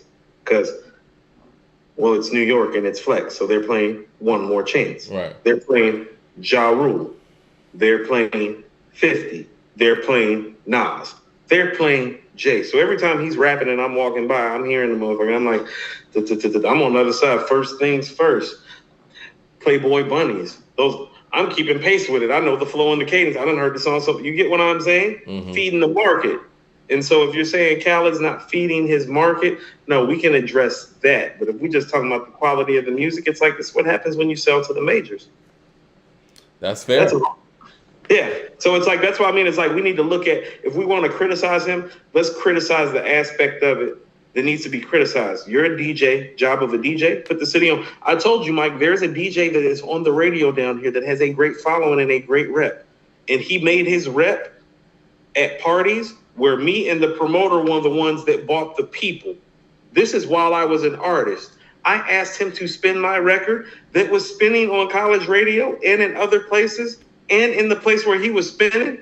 And this motherfucker looked at me before he had even made it like that. Like, he was a no-name on radio then, and he literally looked at me as like, I only spin people who are known. Because I'm trying to get my weight up in the game, fam. I'm sorry. Woo. That's the last time me and him ever talked. And you have to understand, me and him worked that party together for another 6 months. I never said a word for him. I had niggas ready to move on him, and he knew it. Like, he got in and up out the spot, like, from then on. He's on radio now. He know who I am. That's cold-blooded, man. 007. That's the way the game go, Mike. That's when I realized. It's like, oh, so I done packed out this bar. The promoter done packed out the club. Don't nobody know you, but you know the soundstage and lighting guy who I'm cool with, who the promoter's cool with. They the ones that got you on radio. You know what I'm saying? Like, everybody that was involved had more than a rep than him, but because he was a DJ, he knew that as soon as people walked in, he had the power. He's like, no, I'm not spending your shit. I got to spend has the power. Shit that people know so that I can get on. Yep. And he got on. 007 says Holyfield reps Atlanta, more represents reps New York. Just saying. Some more super chats that I missed. Oh, Mike, this is in Midtown Atlanta. This is in Midtown Atlanta in the mid-2000s. DJ Bruce Almighty says Nardo Wick is Jacksonville, Florida. City girls are from Miami. Yeah, I thought so. Okay. Well, I know city girls are from Miami. Lotto's Atlanta, though. Yeah. Outside. Mad Max in the super chat says to not have Kodak on there is crazy. He's the guy even K-Dot ran to for a hit. He gave Diddy cosplaying son a hit right now. How you not gonna have Kodak, Khaled? Ant Learn with the super chat says Khaled's first couple of albums we looked forward to. Trick versus, Plies versus, T-Pain, Ross versus.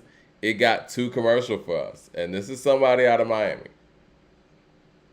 Jay Short with the super chat says, Coop, Nas rewrote the timeline and expectations. Yes, he has. No, but this is what I'm saying. No, that's what's so breathtaking about it. If you see, this is what I'm trying to get people to understand. Not even on a rap level. That's why I made the beer in the brewery, in the bourbon industry analogy. When you sell out to the majors, not just here, like in industries where the whites dominate, in a corporate industry like bourbon making and beer making, where the whites dominate, I want you to understand when they sell out to the majors, the quality of their shit usually isn't the same. What do you think is going to happen in the Black and Latino community? When we sell to them superiority running and fluid, when you hand them country ass boys from Asheville $300-400 million, you know what I'm saying? Oh, the quality of their shit when they hand you the recipe and the formula book and let you take over operations too, because they just cashed out. And so I'm just alluding to how Khaled, even though we may not like the quality of albums and it's like, oh, it's corny, it's whack, this happens in all spheres of business. And the music industry is a business. Or the music business industry is a business. Kodak is actually on there with Nardo Wick. So there's a little bit of Florida in there. I think he tried to do a little bit of something for everybody sprinkled on in here. So I'm looking forward to hearing it because, again, I'm looking forward to hearing the new Jay-Z verse. This seems to be a verse that a lot of industry insiders are speaking heavy on. You're speaking, Coop, but it's like you're not it's not coming through. No, the last time you're you just tagged me delayed. back in, I was trying to hang up the... Are you hearing me? I hear you. Yeah, it's just I'm just looking at what I'm seeing on the screen and it's delayed. Because I No, got I you on know. both Listen, screens, right? I see you on the Skype, which is on time, and I'm seeing what everybody else is seeing too. no, that's what I've been trying to tell you. Like the last time that the phone went off, it was because I was trying to set up on my iPad that you called me back in. I had hung up because I could see what you were seeing, and I'm trying to get in on my iPad. But like I was telling you, the whole iPad situation is asking me to reset all my Skype again. And so that's what I'm Oh, trying to do. gotcha. Right. That's what I'm trying to do right now while we're having the show is I'm trying to jump over to the iPad and you kind of called me back in while I was trying to reset the password, but I'm Oh, my trying to do it bad, my again right bad. now. Right. So I can get on the iPad because this laptop isn't working. Yeah. We'll get that Yes, fixed. Are just give me you're a working on second. that right now? Yeah, I'm working on that literally right Okay, now. so So when give you me a second. time out, I know you'll just call back in. So, Right, right, um, right, right. but yeah, so I'm looking forward to hearing that. Um, did you want to talk about this Kendrick? No. Let's talk about JID real quick while you're doing that. No, JID listen. released his track list for Friday, man. This album, highly anticipated. Highly anticipated. What are you thinking about this JID? Because you and I were talking about this offline. Okay, so I think he's in a truly fortunate position for these times because it's rare that somebody is getting this type of buzz and fanfare in these days and times, the way music works. Like he's getting an old school type of buzz where people are really checking for him and wanting to know who he is. And I think that's a beautiful thing for him, but also with that too. And maybe it's just because he's from the east side and I'm from the east side. Like I'm from the west side of Charlotte, east side of Atlanta. I want to see him win and really capitalize on all of this. But you made a very strong point where you're like, I don't know who he is, Coop. And it's like, no, I said, I don't know him either. I just know that he's nice. We're about to find out who he is if he's great. You get what I'm saying? Like, if he's great, we're going to walk away from this album like, oh, I know who he is now. You know what I mean? Like, when you listen to Ready to Die, you know who Biggie is. When you walk away from Ready to Die, Yeah. when you walk away from Illmatic, you know who Nas is. When you walk away from Reasonable Doubt, the documentary, Get Rich or Die Trying. You get what I'm saying? Right. When you walk away even from like People's Instinctive and the Low End Theory, you can tell the Tribe Called Quest are some kids that are under 25 that really want to have fun, but they really love music and they love live instrumentation. Yeah. You get what I'm saying? Who you are is going to show. And so, and I say this respectfully, it's like, you know, you and I have talked about Sci-High like a lot. And it's like, well, this doesn't need to sound like a Sci-High album, respectfully. It's like, I need to know more about you and who you are because I know lyrically that you are nice. You know, this is my thing with Sci-High since we're on that. And I'll talk about JID in a second. Same side of town, east side. I think, for me, I think Sci-High is so nice with the words. He doesn't even need to be talking his drug talk like this. I think, for me, his rhetoric in that aspect takes away from how great of a lyricist that he is. Possibly. It gets redundant, you know what I'm saying? And I say that because I know based on the stuff that he comes up with, I mean, we could even look at the LA Leakers freestyle, you know, as recent as what was that, a couple of months ago? The stuff that he comes up with, he's not at a loss for metaphors or words. And he has it all out there. I feel like the drug references make somebody who's as skilled as him lyrically. Coop just timed out on me. I think he's coming back. Let me before I finish my thought, let me get to these super chats real quick. LP with the super chat says, Khaled ain't put an artist on since Ace Hood. This is true.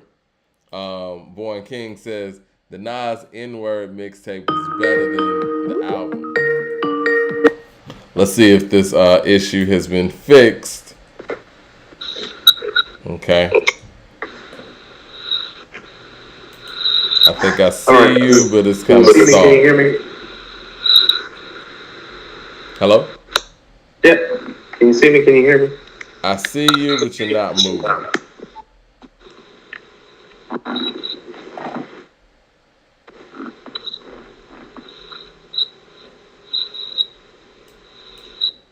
Yeah, it's like one frame at a time.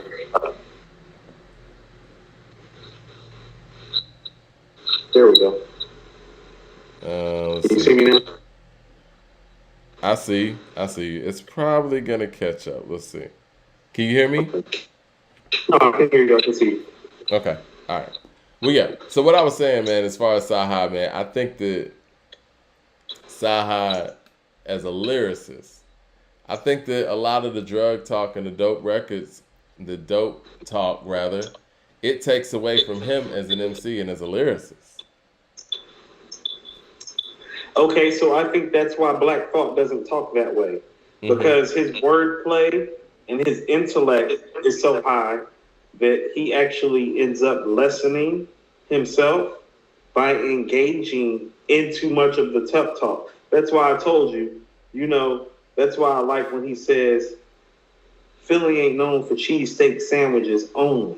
You know what I mean? That's his street talk. Mm-hmm. You know what I mean? He like, don't make me pull it on you. Like, he talks like that because he knows if he talks too much, like, if he talks the way Beans talk, it's going to get lost. Some of the intelligent rhetoric is going to get lost. You already got Beans.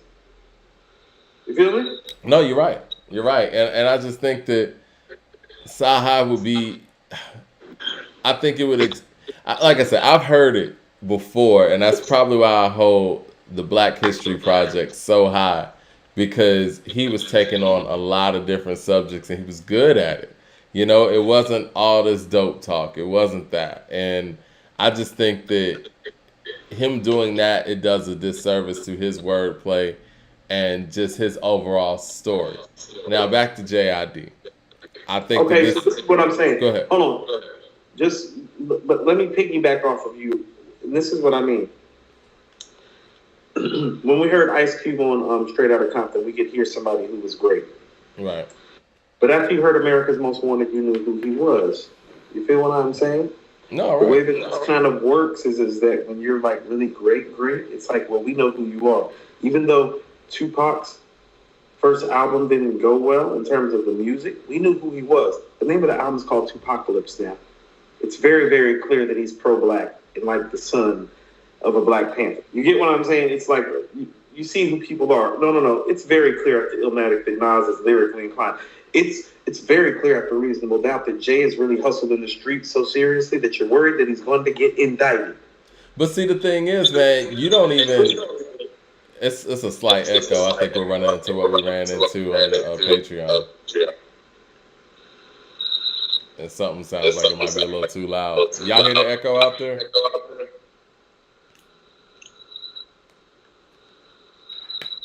I'm going to take the volume down on the iPad because maybe that's the... Yeah, that could be it. All right, I'm going to take that down. I'm shutting down my laptop right now, so just give me 1 second. Okay. Let me see something real quick.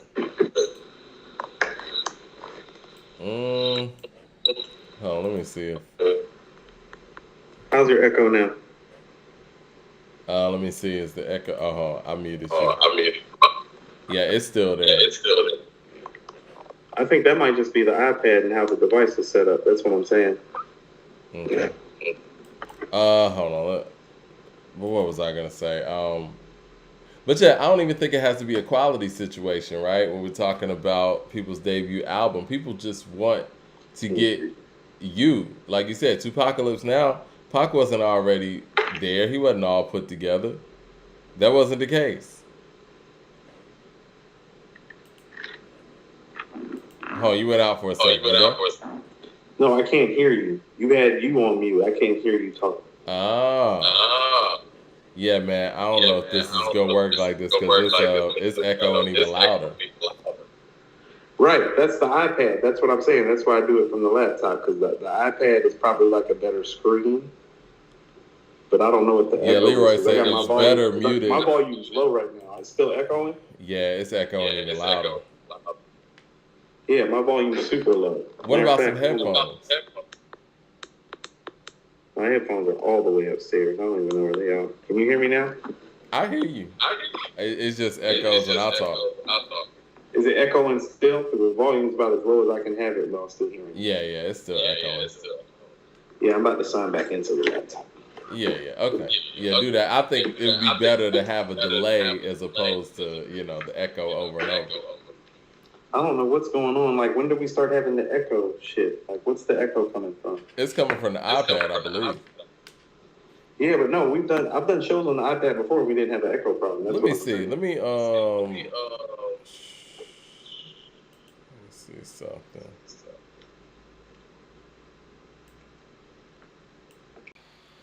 I'm switching. Oh no, that's the same thing.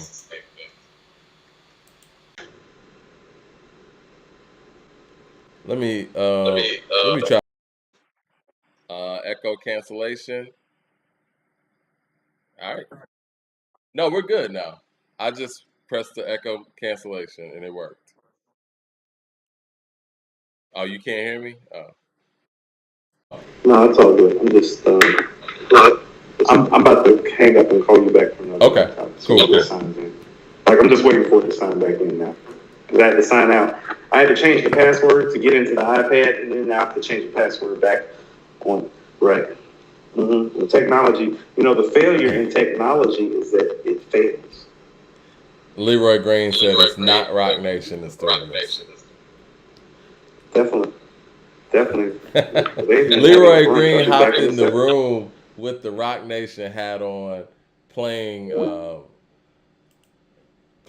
Blueprint 2's second disc intro.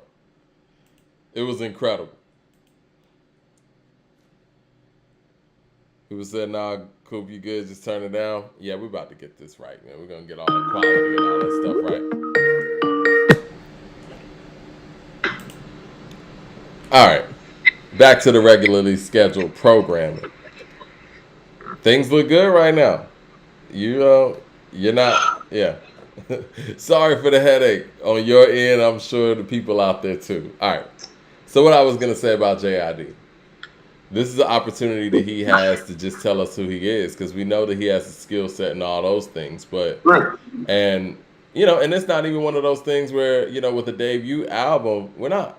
At least for me, I'm not looking for a perfect album. You know what I'm saying? I'm looking for guys to just tell us who they are. And this isn't his debut album. And let me clarify that too.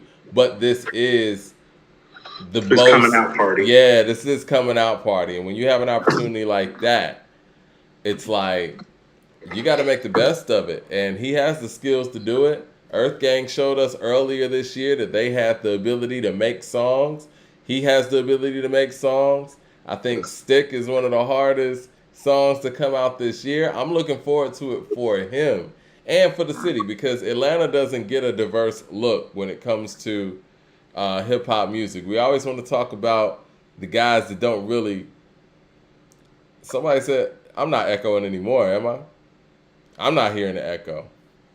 Let me know if I'm echoing. But when it comes to rappers out of the city of Atlanta, we get this narrow stroke of just the trap rappers.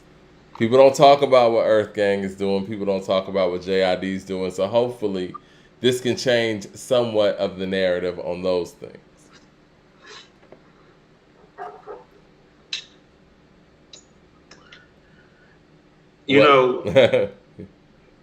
Can you hear me? Yeah, I hear you. You good.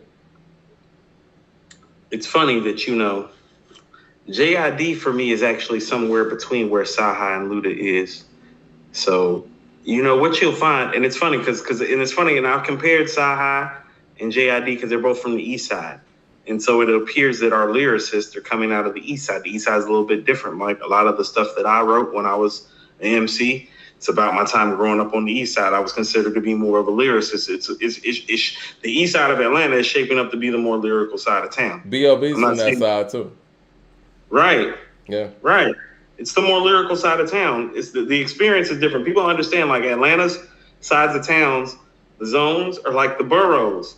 Well, you know what I'm saying? We got Killer Mike, we got CeeLo, we got Andre Big Boy, we got T.I., the West Side, we got some things too. Okay, so like, what does Big Boy and Andre claim? Because Big Boy Southwest and Andre Atlanta. went to Tri-Cities with my mom's friends. Where's Tri-Cities at? That's in Southwest Atlanta.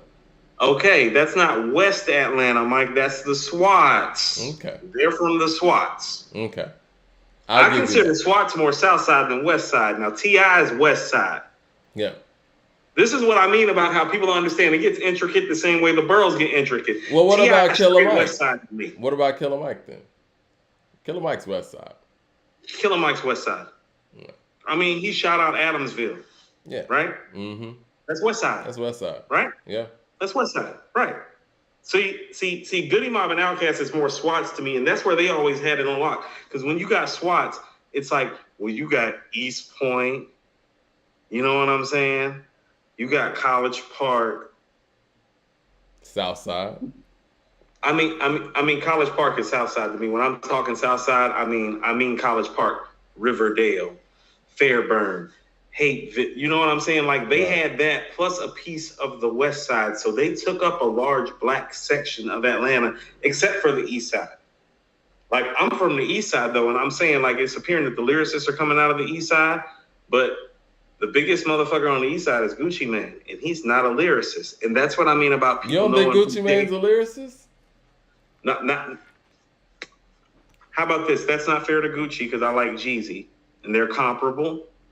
I think Gucci's pen work is much better than Jeezy's. A lot of people feel that way too, and that's okay if you feel that way. Lil Baby claims West Side. He don't claim SWATs. Whoever throwing that in the chat, it's like he's more West Side. Lil Baby's West Side.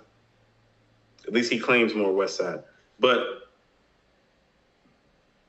even with the Gucci thing, Gucci's the biggest guy to come out of the East Side. Mm-hmm. But here's the thing about it. People know who Gucci are. People knowing who you are matters, especially when you're coming out of Atlanta. You feel me? Mm-hmm.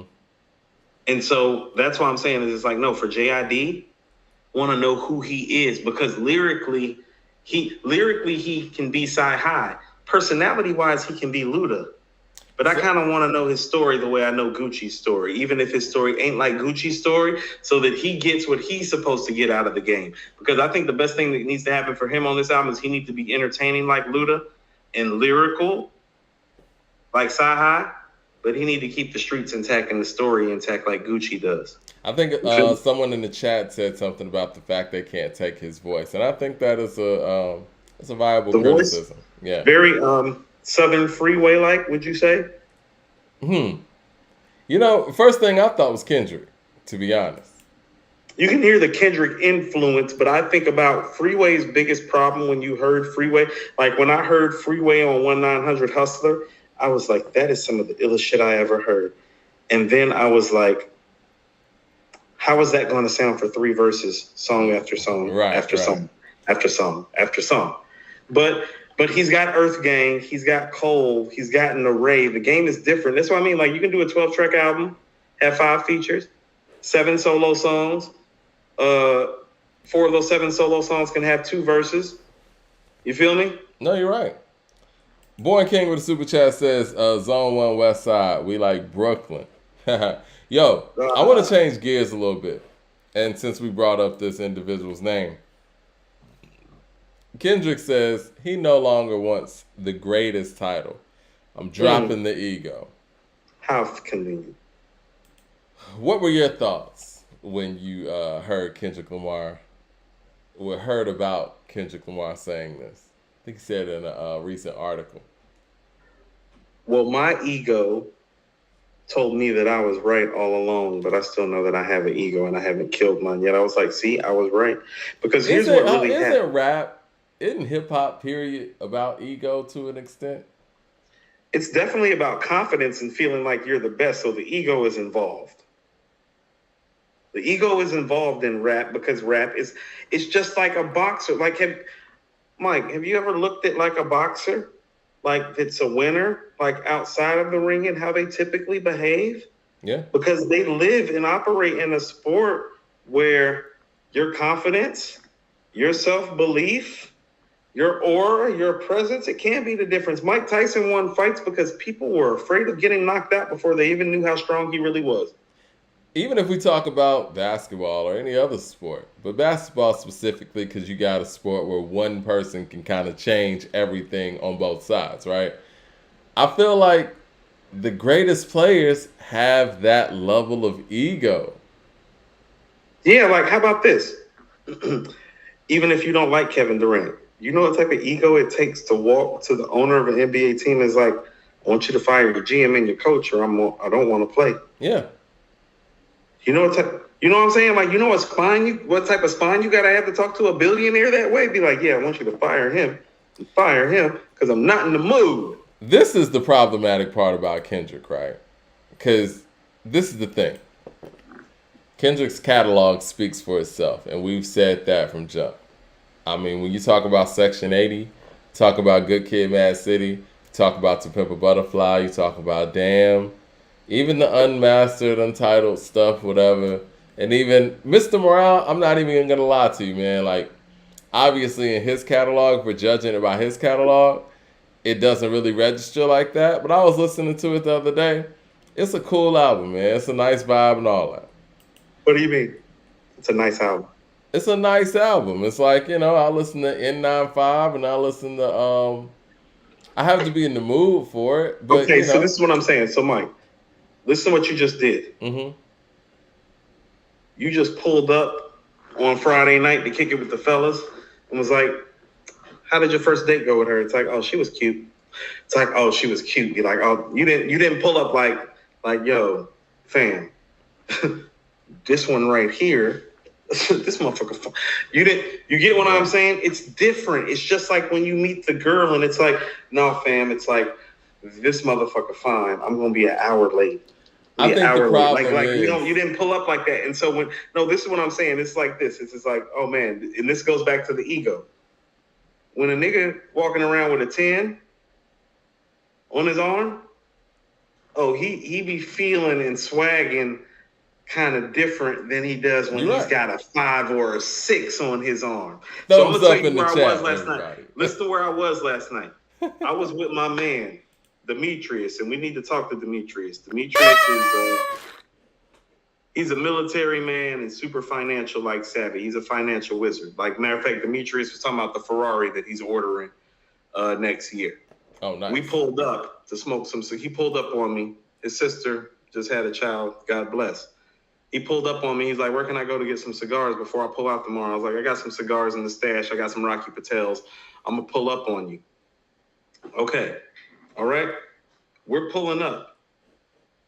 And we're talking. You know what I'm saying? Now, you have to understand, this man is used to quality. I told you he's about to order a Ferrari. So he wasn't okay with stepping out with me before he got his cigars, before I told him I had some Rocky Patels, because he know what quality looks like. You feel what I'm saying? So we are sitting here, we're smoking these Rocky Patels, 20-year and a 10-year. He took the 10-year just out of humility. There was a guy that was with a girl. We're the last guys here. We're sitting outside of Dave & Buster's, Mike. I took him to Dave & Buster's for happy hour. He and I are sitting outside of Dave & Buster's at 11:50, smoking a cigar. They close at 12.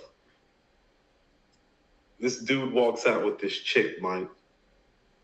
And he's like, Coop, I'm disappointed in him. He can do better than that. I said, no. I said, that's why he bought her out on a Tuesday night. Because the way that you show off a 5 ain't the way that you show off a 10. You see, you can be the humble nigga on Tuesday night, sneaker in here for late night happy hour, slider out the back door. It's only about 20 people in the building, Mike. But when you got a 10, you want to show off, take on Front Street. Taking your ass to Buckhead on Friday night. We're going to pop a bottle of wine. We're going to eat some steak. If you like shrimp, there's going to be some sauteed shrimp on the side, sizzling. They don't do steak sauce in this motherfucking place if you're not hip to the game. But we can get you a Béarnaise sauce on the side for about $3.99, $4.99. You feel what I'm saying? There's going to be plenty of people in the spot. Gunna going to be over there. Like Mike, like when I was courting Fee, like one of the places that I took Fee is one of the places that right before Gunna and Thug got locked up, they dropped the multi-tab, because it's like when you dealing with a 10, you do 10 shit and you talk 10 shit. This nigga talking this 5 or 6 shit because this album's a 5 or 6, like I said it was. You talking about Little Steak Alley? Yeah, I'm talking about Little Alley Steakhouse. Yeah. I popped a little proprietary blend there. I popped a proprietary blend there that cost a couple $100 because it's like, no, you're fine, and we're dating. I'm taking your fine ass out. 007 with the super chat says, hip-hop was originally about getting your story out, how people gravitated to what we spew resulting in financial perks of the change of it changes everything. Missing a couple more super Different chats. when you're dealing with a 10. Mike, when you're dealing with the 5, Mike, when you're dealing with the 5, you take her to Dave and Buster's happy hour on a Tuesday night. And she's a 10. You take her to Little Alley Steakhouse on Friday night in Buckhead. I'll take a table in the middle where we can see the wine wall. Born King with the super chat says Dro was lyrical, and he's West Side. He's my ghost face of the South. Was he? And hold on. So let me finish this. On Damn, he's talking about he's the best, and we need to respect it. You want to know why? Yeah. The quality reflected it. It's true. On To Pimp a Butterfly, he talking about y'all niggas sharing bars like niggas share soap in jail because he felt like he was the best. Now all of a sudden the quality of the product is there, and he's like, "Oh, I'm not concerned with it." I bet you're not concerned with it. You don't have no 10 on your arm to tote around, nigga. You can't say the shit. You can't say it when you're walking around with the 5. You get to say it when you're walking around with the 10. As soon as this nigga pulled up with the 5, he's like, "Oh, that doesn't matter. It's the beauty on the inside that counts." It's like, no, motherfucker. I need her to be fine on the outside and the inside. How about that? How about that? I can't refute that, bro. Check. LP with the super chat says... Check, please. LP says, Coop, I'm going to need you to do the skits on my tape. Check. I will do the skits on your tape, nigga. That shit is real. You don't play the game and flex the game the same way. Even my man called it when he pulled up out of town. I'm like, no. That's Tuesday nights, Dave and Buster's. It's happy hour. Because part of why I bought Demetrius there was because I knew it was going to be slow. Nobody was going to be on the patio and we could smoke our cigars alone and talk our shit.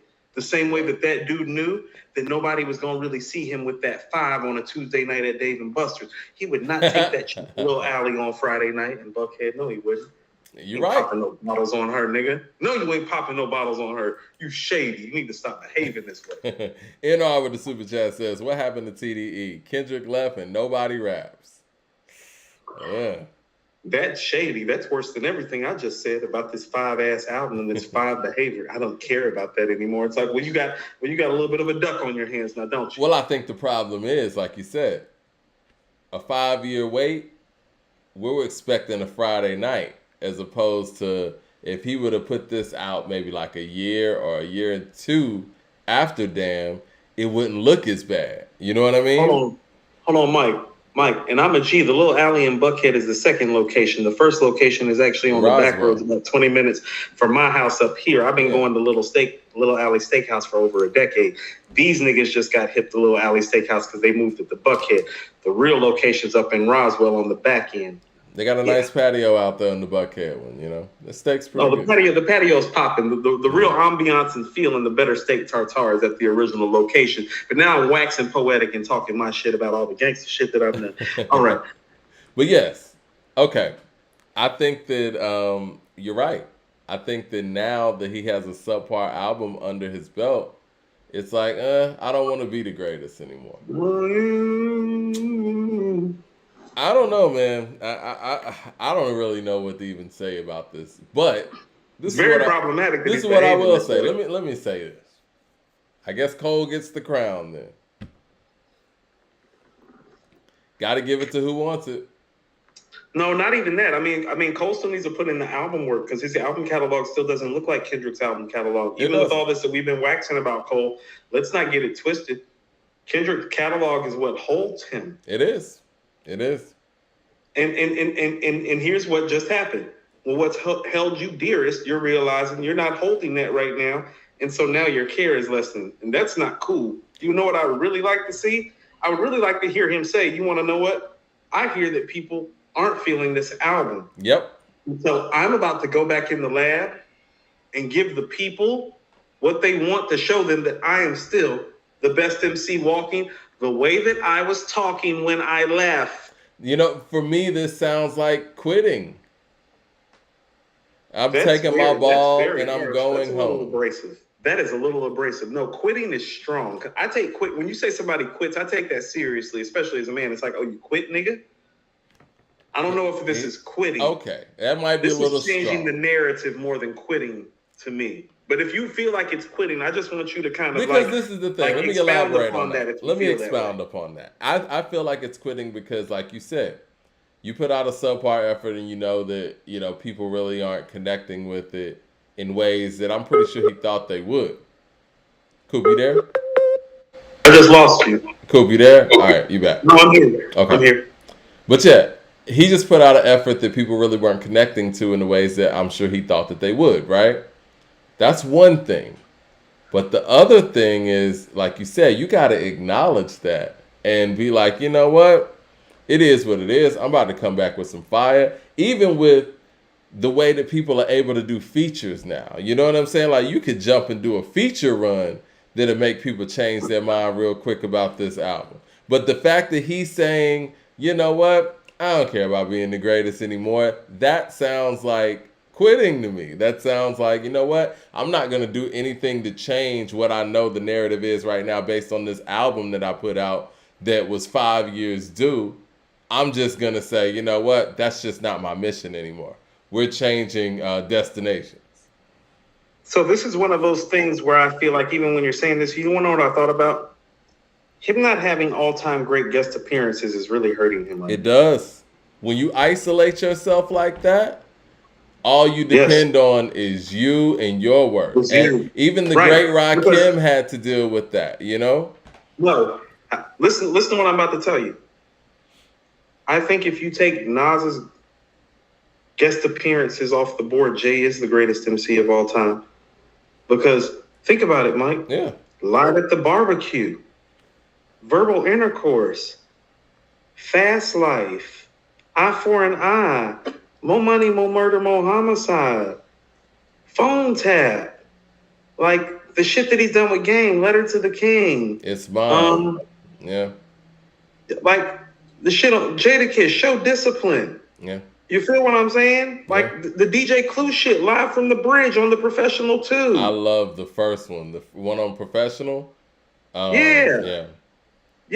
The Bloody Money Part 2 with Noriega and Nature. You feel what I'm saying? It's like, no, when I be saying Nas is the GOAT, it's not. That's why I always told you he was always better than Jay to me before this run. The guest appearances had a lot of run to do that because Nas was never isolated. It's like, no, go listen to the shit.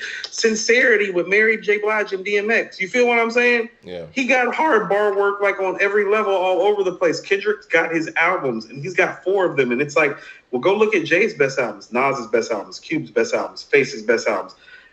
Like Ice Cube and Scarface haven't even been heavy guest appearance artists, and they got better guest appearances than Kendrick. Like Ice Cube's 2 performances on Lil Jon's album are better than like almost all of Kendrick's special guest appearances, Mike. The grand finale and the Real Nigga Roll Call. Do you feel like Drake had a better verse than him on fucking Problem? I feel like ASAP was better than everybody. I don't know, man. I think, and I'm not even a Drake fan like that. I know that Kendrick has the most memorable part with the, I know you want this, but I think the way that Drake approached that record, he killed that joint. Think about this. If that's the close that he's got, how about this? Is John Blaze a top 5 Nas guest appearance? I don't think so, no. Right. He doesn't even have a John Blaze verse, though, on a guest appearance, does he? Where's his John Blaze guest appearance verse? That might be like a borderline. I don't even know if that would make like Nas's 10 best features. You feel what I'm saying? I want to see what the people in the chat got to say, because I'm sure y'all have something to say about his feature game and if we're getting this incorrect. Mad Max with the super chat says K-Dot and Cole have to stop with the fake humble stuff. It's so cringy. This is what to be. They know they want to be called the greatest. I mean, yeah. I mean, let's just be real. Like, why even make that statement? Ethan Hill with the super chat says, I just saw K-Dot in concert, and people knew every word off the album. So the people did connect with it. People of all races and ages attended. Okay. What songs were getting played the most? Listen, okay, so I hate when people say this. It's like, well, they all went to the concerts. Yeah. Well, people go to concerts because they're what? They're fans. Okay, what do fans do? They know the music. Esquire says Friday Night Lights. Conversation. Esquire with the super chat says Friday Night Lights and the Warm Up, both classics, are among the greatest mixtapes ever created. Friday Night Lights is good. FHD and Born Center are classics too. Time will prove. And you know what? I do think that time is going to be very kind to a lot of, I was about to say Coop's work, a lot of J. Cole's work. It's already being kind to his work, but let me ask you something. Mm-hmm. Hasn't Mr. Morale and the Big Steppers made you appreciate To Pimp a Butterfly more? I mean, I appreciated To Pimp a Butterfly a lot in the first place. So. That's not what I asked you, though. You know how I've already felt about the record. I've argued you on this show. I said glowing things in my review. It's just, it didn't, I wasn't feeling the aging on it until he made this record. And that's when I realized it's like, oh, we conceptually and lyrically may never get you like this again. It's a time capsule. That's what I heard. When he dropped this album, I heard To Pimp a Butterfly in the back of my mind. It's like, you're not doing that. Oh, you can't do this again. And so when I'm hearing him say, it's like, oh, well, I don't care about this. It's like, well, I don't know if you can do it either. So it's like, you know what I'm saying? And he's a smart brother. So it's like, well, maybe you know that you can't do it either. And if you can do it, prove it. Because here's what I will say that we didn't get the cover. And I think it was Dumb It Down was bringing it up when I had to step away for a moment because we were having some technical issues during the Patreon show. But he brought up how bar-wise, Lupe's Drill Music in Zion is his most digestible work in years. It's also his best work in years, in my opinion. And I stated that.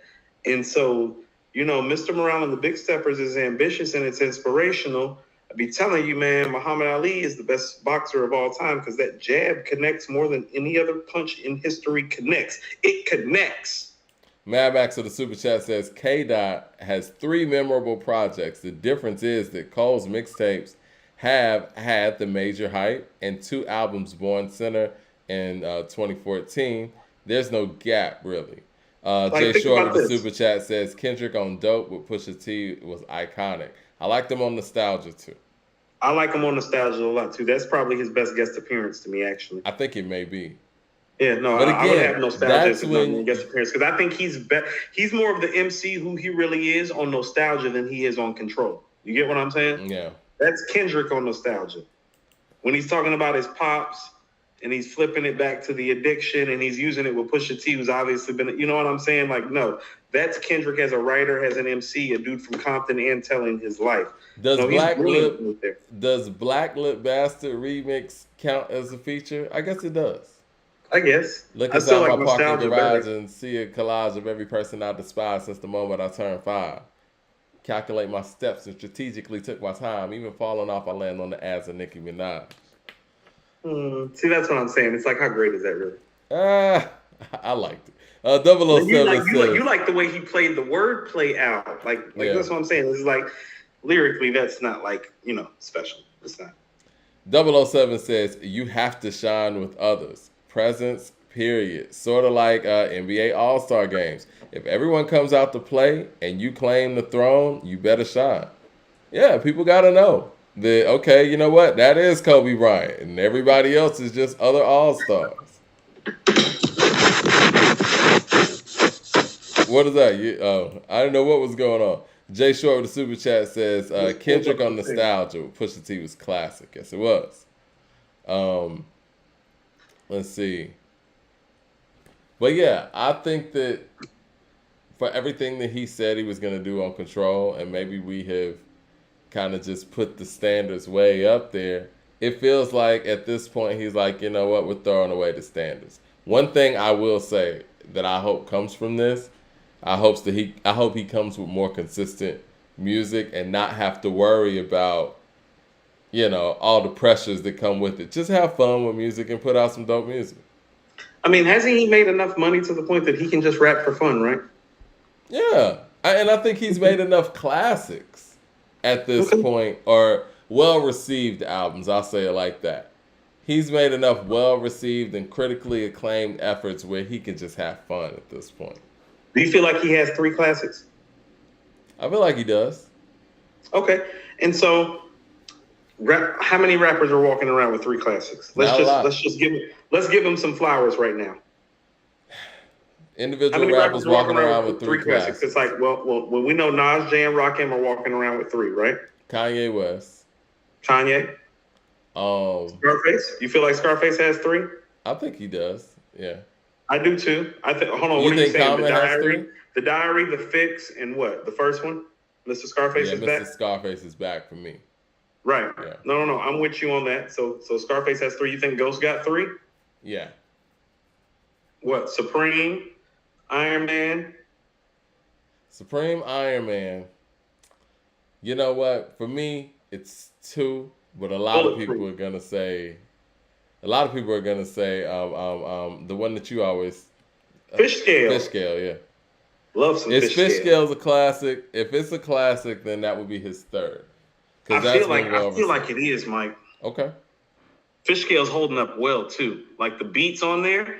If I'm not mistaken, Dilla's on there too. Like. Yep. Yeah, the shit's on there is dope. So okay, Ghost with 3. Let's just say Ghost got 3. Ghost got 3 and a couple borderlines too. Yeah, right. He does. Right. Not to mention the Wu-Tang albums and stuff. So does Face. Like Nas and Jay are given that they got borderlines, but both of the Faces, like Ghost and Scar, got like borderlines. Ice Cube. Like they got like 3 classics and like another 2 or 3 that's like borderline. Ice Cube. Pac. Yep. Ice Cube. Hold on. What's Pac's 3? Because you don't think Machiavelli's a classic, but I did. A lot of people do. No, they do. Yeah. I would agree. So yeah, that would be the 3rd. Now who else we got here? What do you think about KRS? I think he got 3. Me too. DJ Bruce Almighty with the super chat. He says, maybe I'm tripping. Outside of your podcast, I hear nothing but good about this album. About what album? I think he's talking about Mr. Morale. Oh, okay. Well, we don't belong to anybody, so that's why that view is this way. Ethan Hill with the super chat says, what are you talking about? Ethan Hill says, what are you talking about, Coop? Just because people are fans doesn't mean that they like the album, but people knew every word. What's a fan? Kendrick has album of the year. Okay. God. Okay. That's the first person I've ever wanted to get checked or drug tested live. You don't think there's no way in the world that this is album of the year contender? Okay, so when we do this year's yearbook, here's what I can promise you. Okay, so we have Black Thought's album, right? Mm-hmm. We have Black Star's album. We have Che's album. We have Ransom's album. We know Nas is coming. We got the Earth Gang album. I don't even know if this album is going to make the top 10 this year. It's probably not. Not top 10? Huh. Okay, so I'm going to say it again. Is it better than Black Thought's album? I don't think it is. Black Star? No. Che Noir? I don't think it is, but I want to listen to them both side by side. What do you think about The Game? Ransom? No, let's just finish. Ransom? I don't know. And the only reason why I'm pausing on these, right? Earth Gang? I think Earth Gang's album is better. The only reason why I'm pausing on some of these. 5 deep. Yeah. Jay Short with the super chat says, problem is Kendrick has 3 classics, but it feels like it feels like he left something on the table. I don't see people 15 years from now sampling from those albums.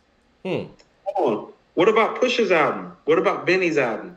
What about Conway's album? A lot came out this year, bro. That's what I'm trying to tell you, Mike. This isn't even a top 10 rap album this year. See, this is what I'm talking about. Somebody said Ransom's better. Cut it out. This is where you were right. I'm going to talk your shit. This is where you were right. You were like, this album is not coming out, Coop, because the songs are not there. Now, you want some evidence? Literally, the last 3 times this guy has dropped a major release, it has been album of the year. This album is not even a top 10 album probably this year. That speaks to the sentiment that you were espousing the entirety of the time that this man was gone. You were like, it's not dropping, Coop, because the quality level of the songs is not the standard that we're used to hearing from him. And he knows it, and he keeps trying to go back in and rework it, and it's not happening. No. Did you not say that? I did. And when Why is this not album of the year if the 3 previous times he got album of the year? Because what you said is actual and factual. You know, when he didn't drop an album after that Super Bowl performance, I knew that the songs weren't there. And you said that then too. Yeah. You're like, Coop, the song's not there. And I'm like, well, he's Kendrick. He's a writer. He's done this. I was actually the one saying that, no, the songs are there. It's him. Like, you were saying the music was the problem. I'm like, no, he's the problem. You were right. He's not the problem. The music is the problem. Stop acting like he is the problem. You were right. I was wrong. See, I said he was the problem. It's not that he's the problem. The music is not there. Good Kid, Mad City, album of the year. The next best album is Life is Good. To Pimp a Butterfly, album of the year. Not close. Damn, album of the year. Not close. This, we don't even know if this is better than Benny and Conway's album, and this isn't even Benny and Conway's best album. Right. Mad Max in the super chat says, okay, this definitely isn't Pusha T's best album. If Pusha T was dropping Daytona right now, we would be talking about how Daytona is blowing this shit out the fucking water. Yeah. Mad Max in the super chat says, K-Dot has 2, Good Kid, Mad City, and Damn, because of how it resonates. To Pimp a Butterfly is not a real classic. The replay value narrative stops it from being that. Not mad. When I say that, it's crazy. When I say it, it's crazy. DJ Bruce Almighty says, Coop, remember I told you I have my own group and other them, Joe Button, all the podcasts I watch are indie. A lot of people rate those albums high. Yeah? I don't give a damn. Next. I mean, what do you think about the album, Bruce Almighty? Like, what would you rate it from on the scale from 1 to 10? And on that note, you want to go to the next subject? Because I know we got to get out of here in a second. Let's leave this subject. It's very problematic. This subject is always problematic because you want to know what? Freddie Fox had probably my favorite bar that I heard when I was in high school. It said, just because I hate your punk ass don't make you no player. I don't even know what that means in this context. Just because somebody has a dissenting sentiment that doesn't appeal to the masses doesn't mean they're being a fucking hater. They might be doing their homework. It's true. Like we've done, like it is literally our job to do our homework on this. And one way or another, we've been proven right because here's the reality of the matter.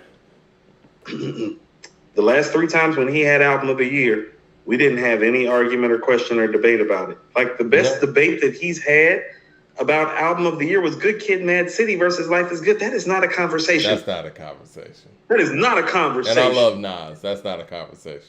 It's not a conversation. Well, this is what I wanted to talk about before we got up out of here, man. Did you hear about Columbia Records? Not Columbia, I'm tripping. Capitol Records, excuse me. Signing artificially intelligent rapper, and then the next day dropping the rap. That's because he said nigga, right?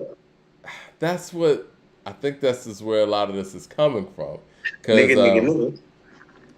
Because yes, there were a lot of outlets and a lot of fans who were outraged about, I guess, the just the way that this robot, for lack of a better term, was depicted, and how he was kind of making a mockery of, Black culture, hip hop culture, and just rappers in general. And, before we even got a chance to talk about, this actual rapper and what this means for the future, Capitol Records dropped it.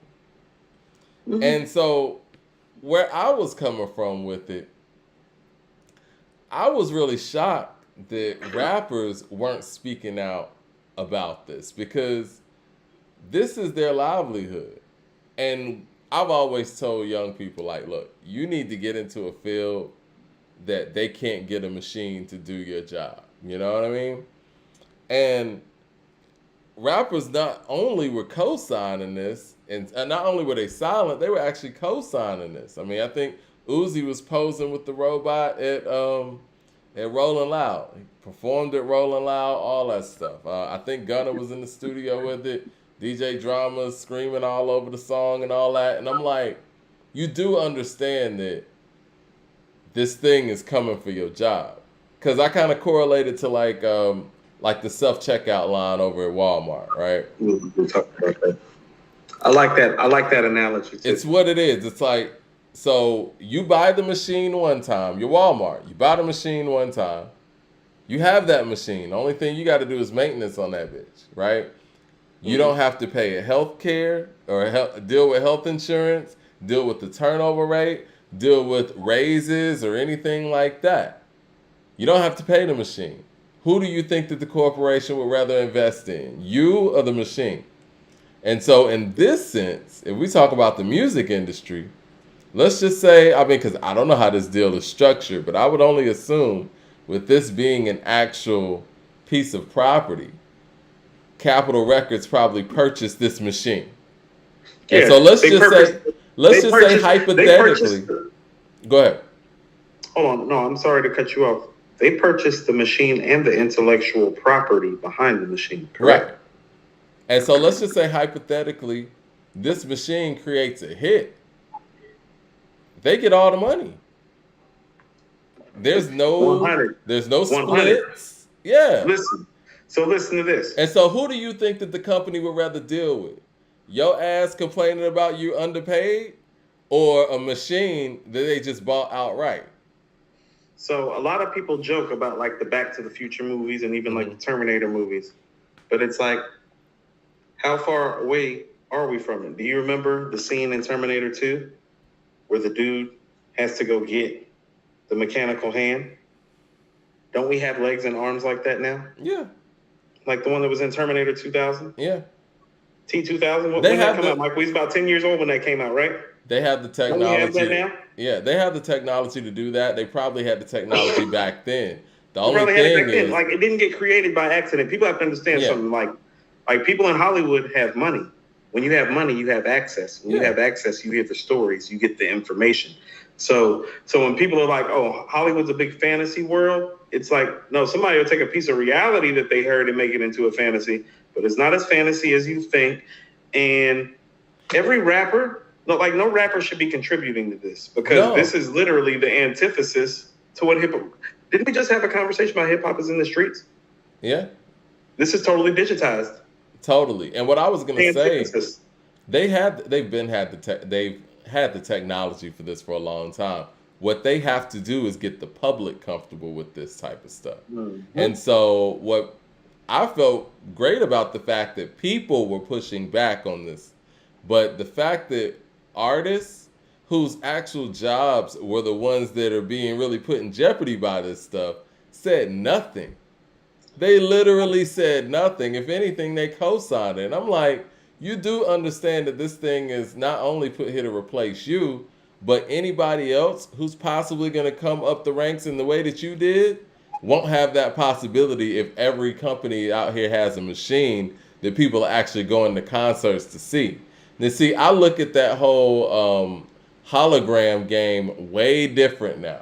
They were trying to get people comfortable with actually watching live performers perform that weren't actually there or in existence. Those are gateways into getting people to feel comfortable with seeing machines performing on stage. Well, they'd be like, well, we saw Tupac at Coachella with a hologram. That's exactly what I was about to go to. You know what I mean?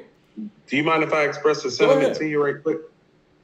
I like how you brought up the Tupac at Coachella thing, because what I was actually telling you is that what I was actually about to share was that they've actually been trying to slowly indoctrinate this to us via our legends, putting them up on hologram screens, okay? Mm-hmm. So that you can get the feel of them being there, though they are no longer here, just like virtual reality exists.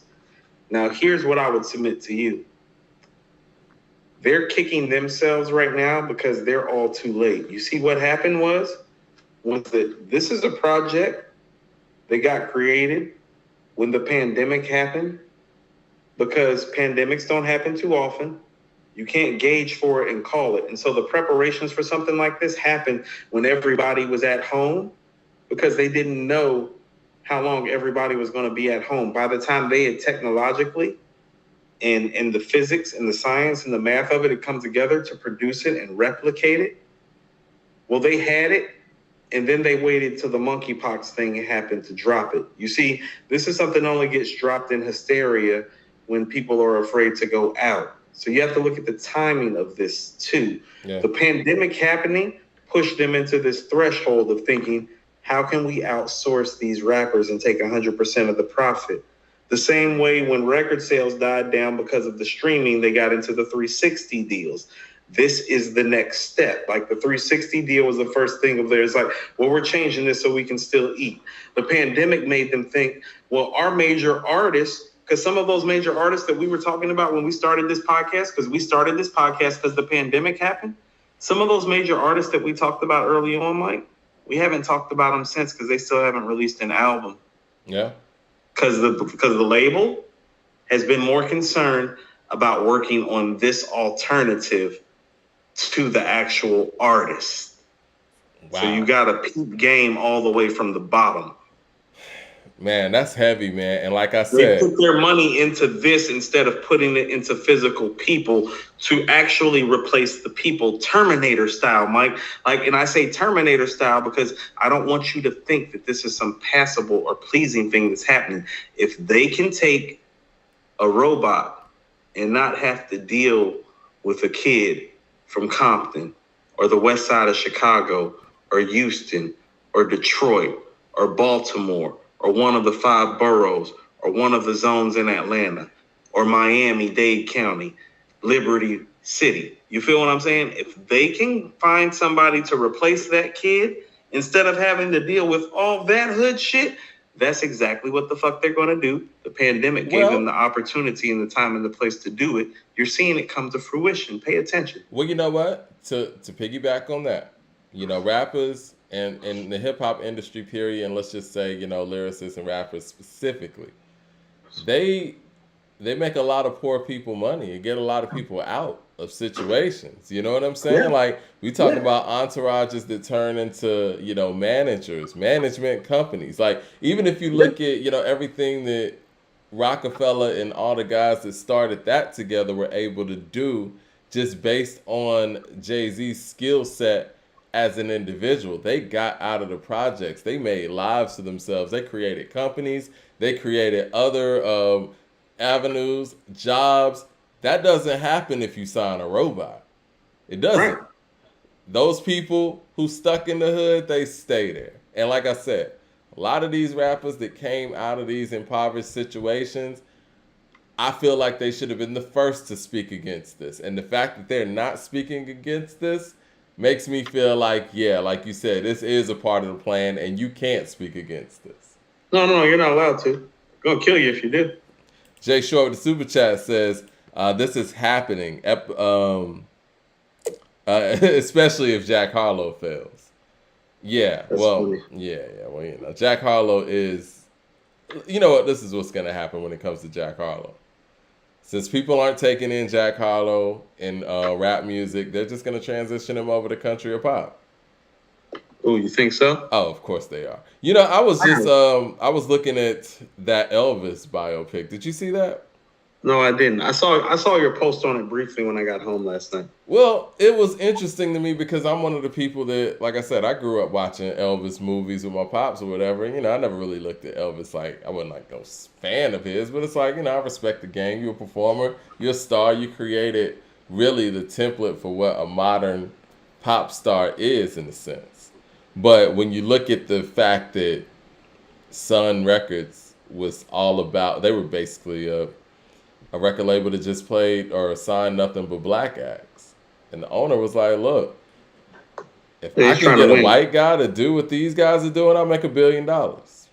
So the hunt was on. I need a white guy. I need a white guy. That's what he said. I need a white boy. Yeah, it was sought. So Elvis was sought out to do that. And even when you look at Elvis's run, it was kind of short. Because he put out his first record in 56, right? I want to say around 59 or whatever, that's when he ended up going overseas. When he came back for that, when he went to the Army, he went straight to Hollywood for 6-7 years. And everything after that was just comeback stuff. And all the while that he's taking this kind of hiatus, and what really struck me about the biopic too was the fact that I could tell that Elvis's catalog of music wasn't strong because they were using a lot of those songs from that soundtrack.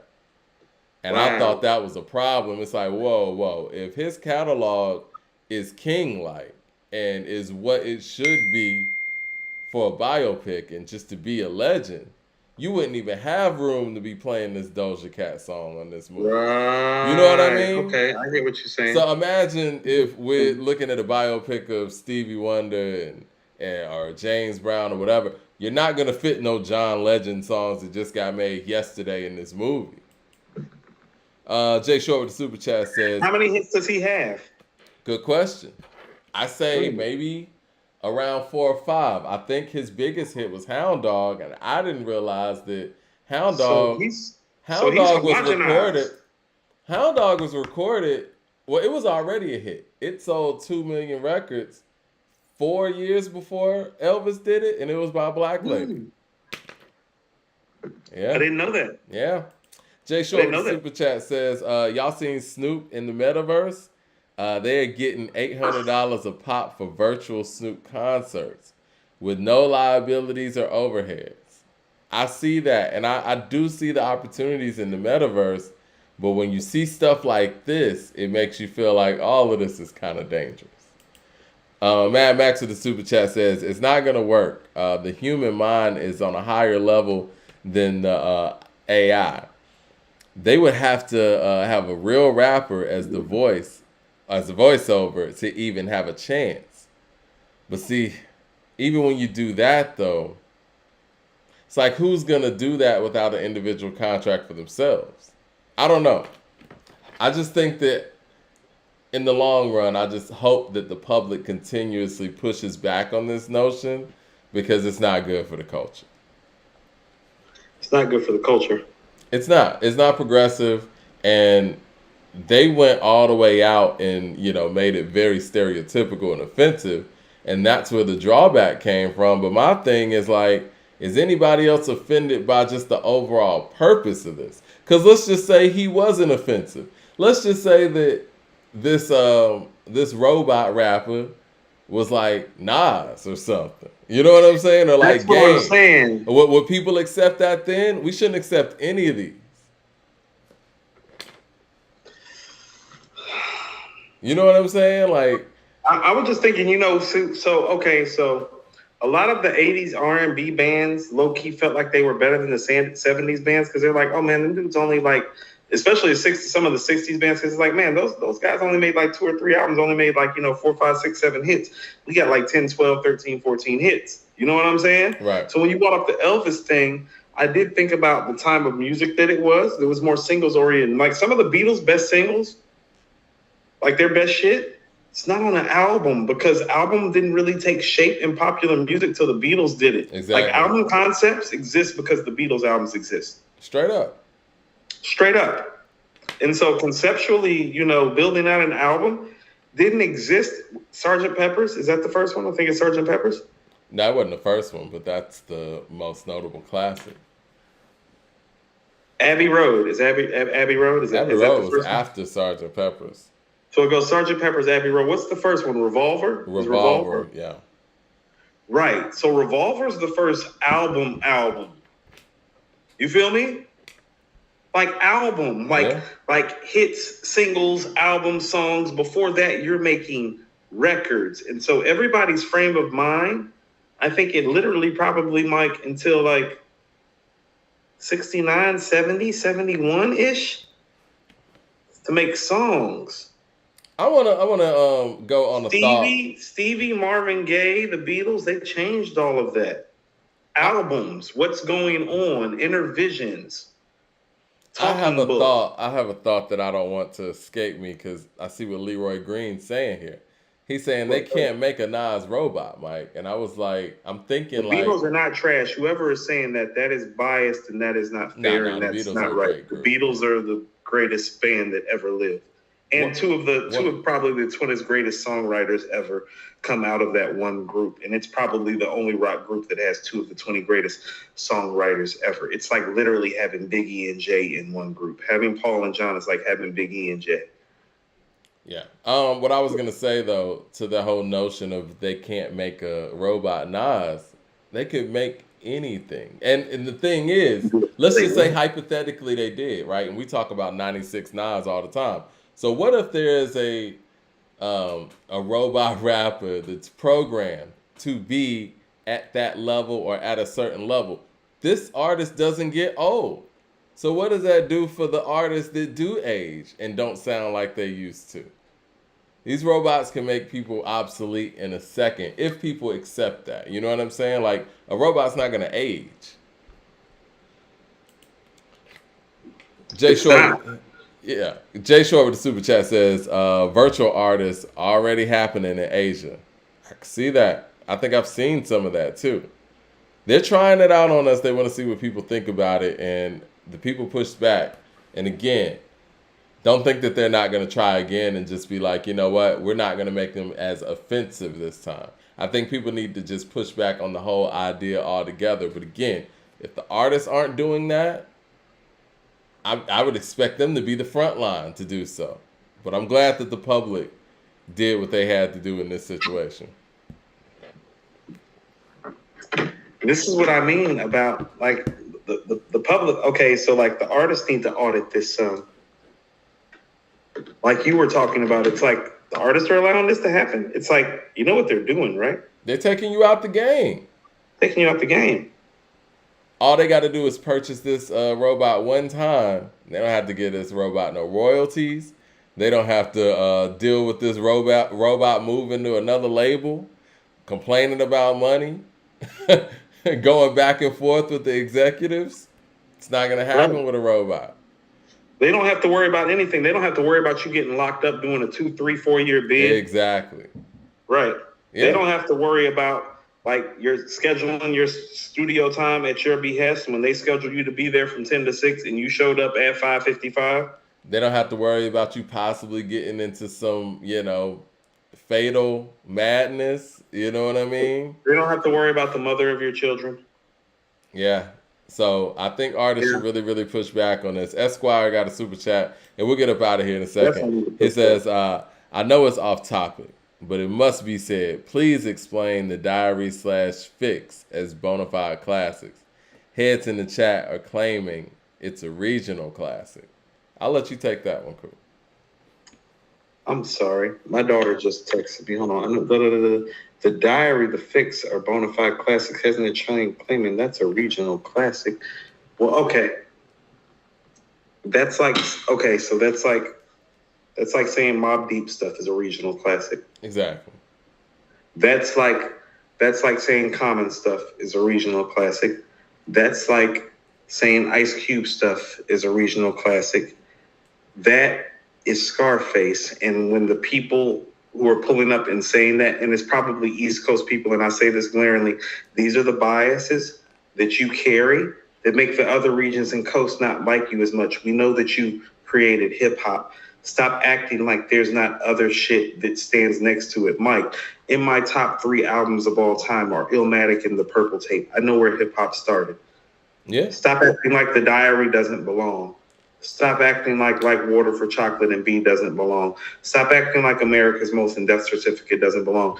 No, motherfucker, it belongs. Can you imagine if Common was from Queens and he put out B? Can you imagine? Hold on. If Scarface was from Queens, he'd be Prodigy. Jay Shore with the super chat says Timbaland will produce the Virtual Rappers album. Yes, he will. He'll sign up. We gotta go. Yeah, we gotta go. And also, you know what I'm saying, we got Rock Marciano coming Friday. I'm looking forward to that. The Elephant Man's Bones. I just can't wait to hear it, man. I can't wait till our show Friday. New music. It's always great to talk about. Yeah. All right. Talking about The Diary by Scarface? Huh? I want to go. Hold on. You want to know what? Like, The Diary by Scarface is just as hard as It's Dark and Hell is Hot. Like, Never Seen a Man Die is better than Get At Me, dog. And Stop Being Greedy. Hello? Hand of the Dead Body with Ice Cube. Like, you want to go? Like, we can put It's Dark and Hell is Hot right next to The Diary. And you know how I feel about X. It's Dark and Hell is Hot is better than Reasonable Doubt to me. But here's the thing about it. So is The Diary to me. That's what I'm saying. I'm gonna go I listen prefer to the them diary tonight. and stuff, but to quote these other people, I like that tough guy talk. It's like, no, I just like guys who are real and honest, you know. And it don't get no more real and honest than Scarface. Period. Peace. All right, peace.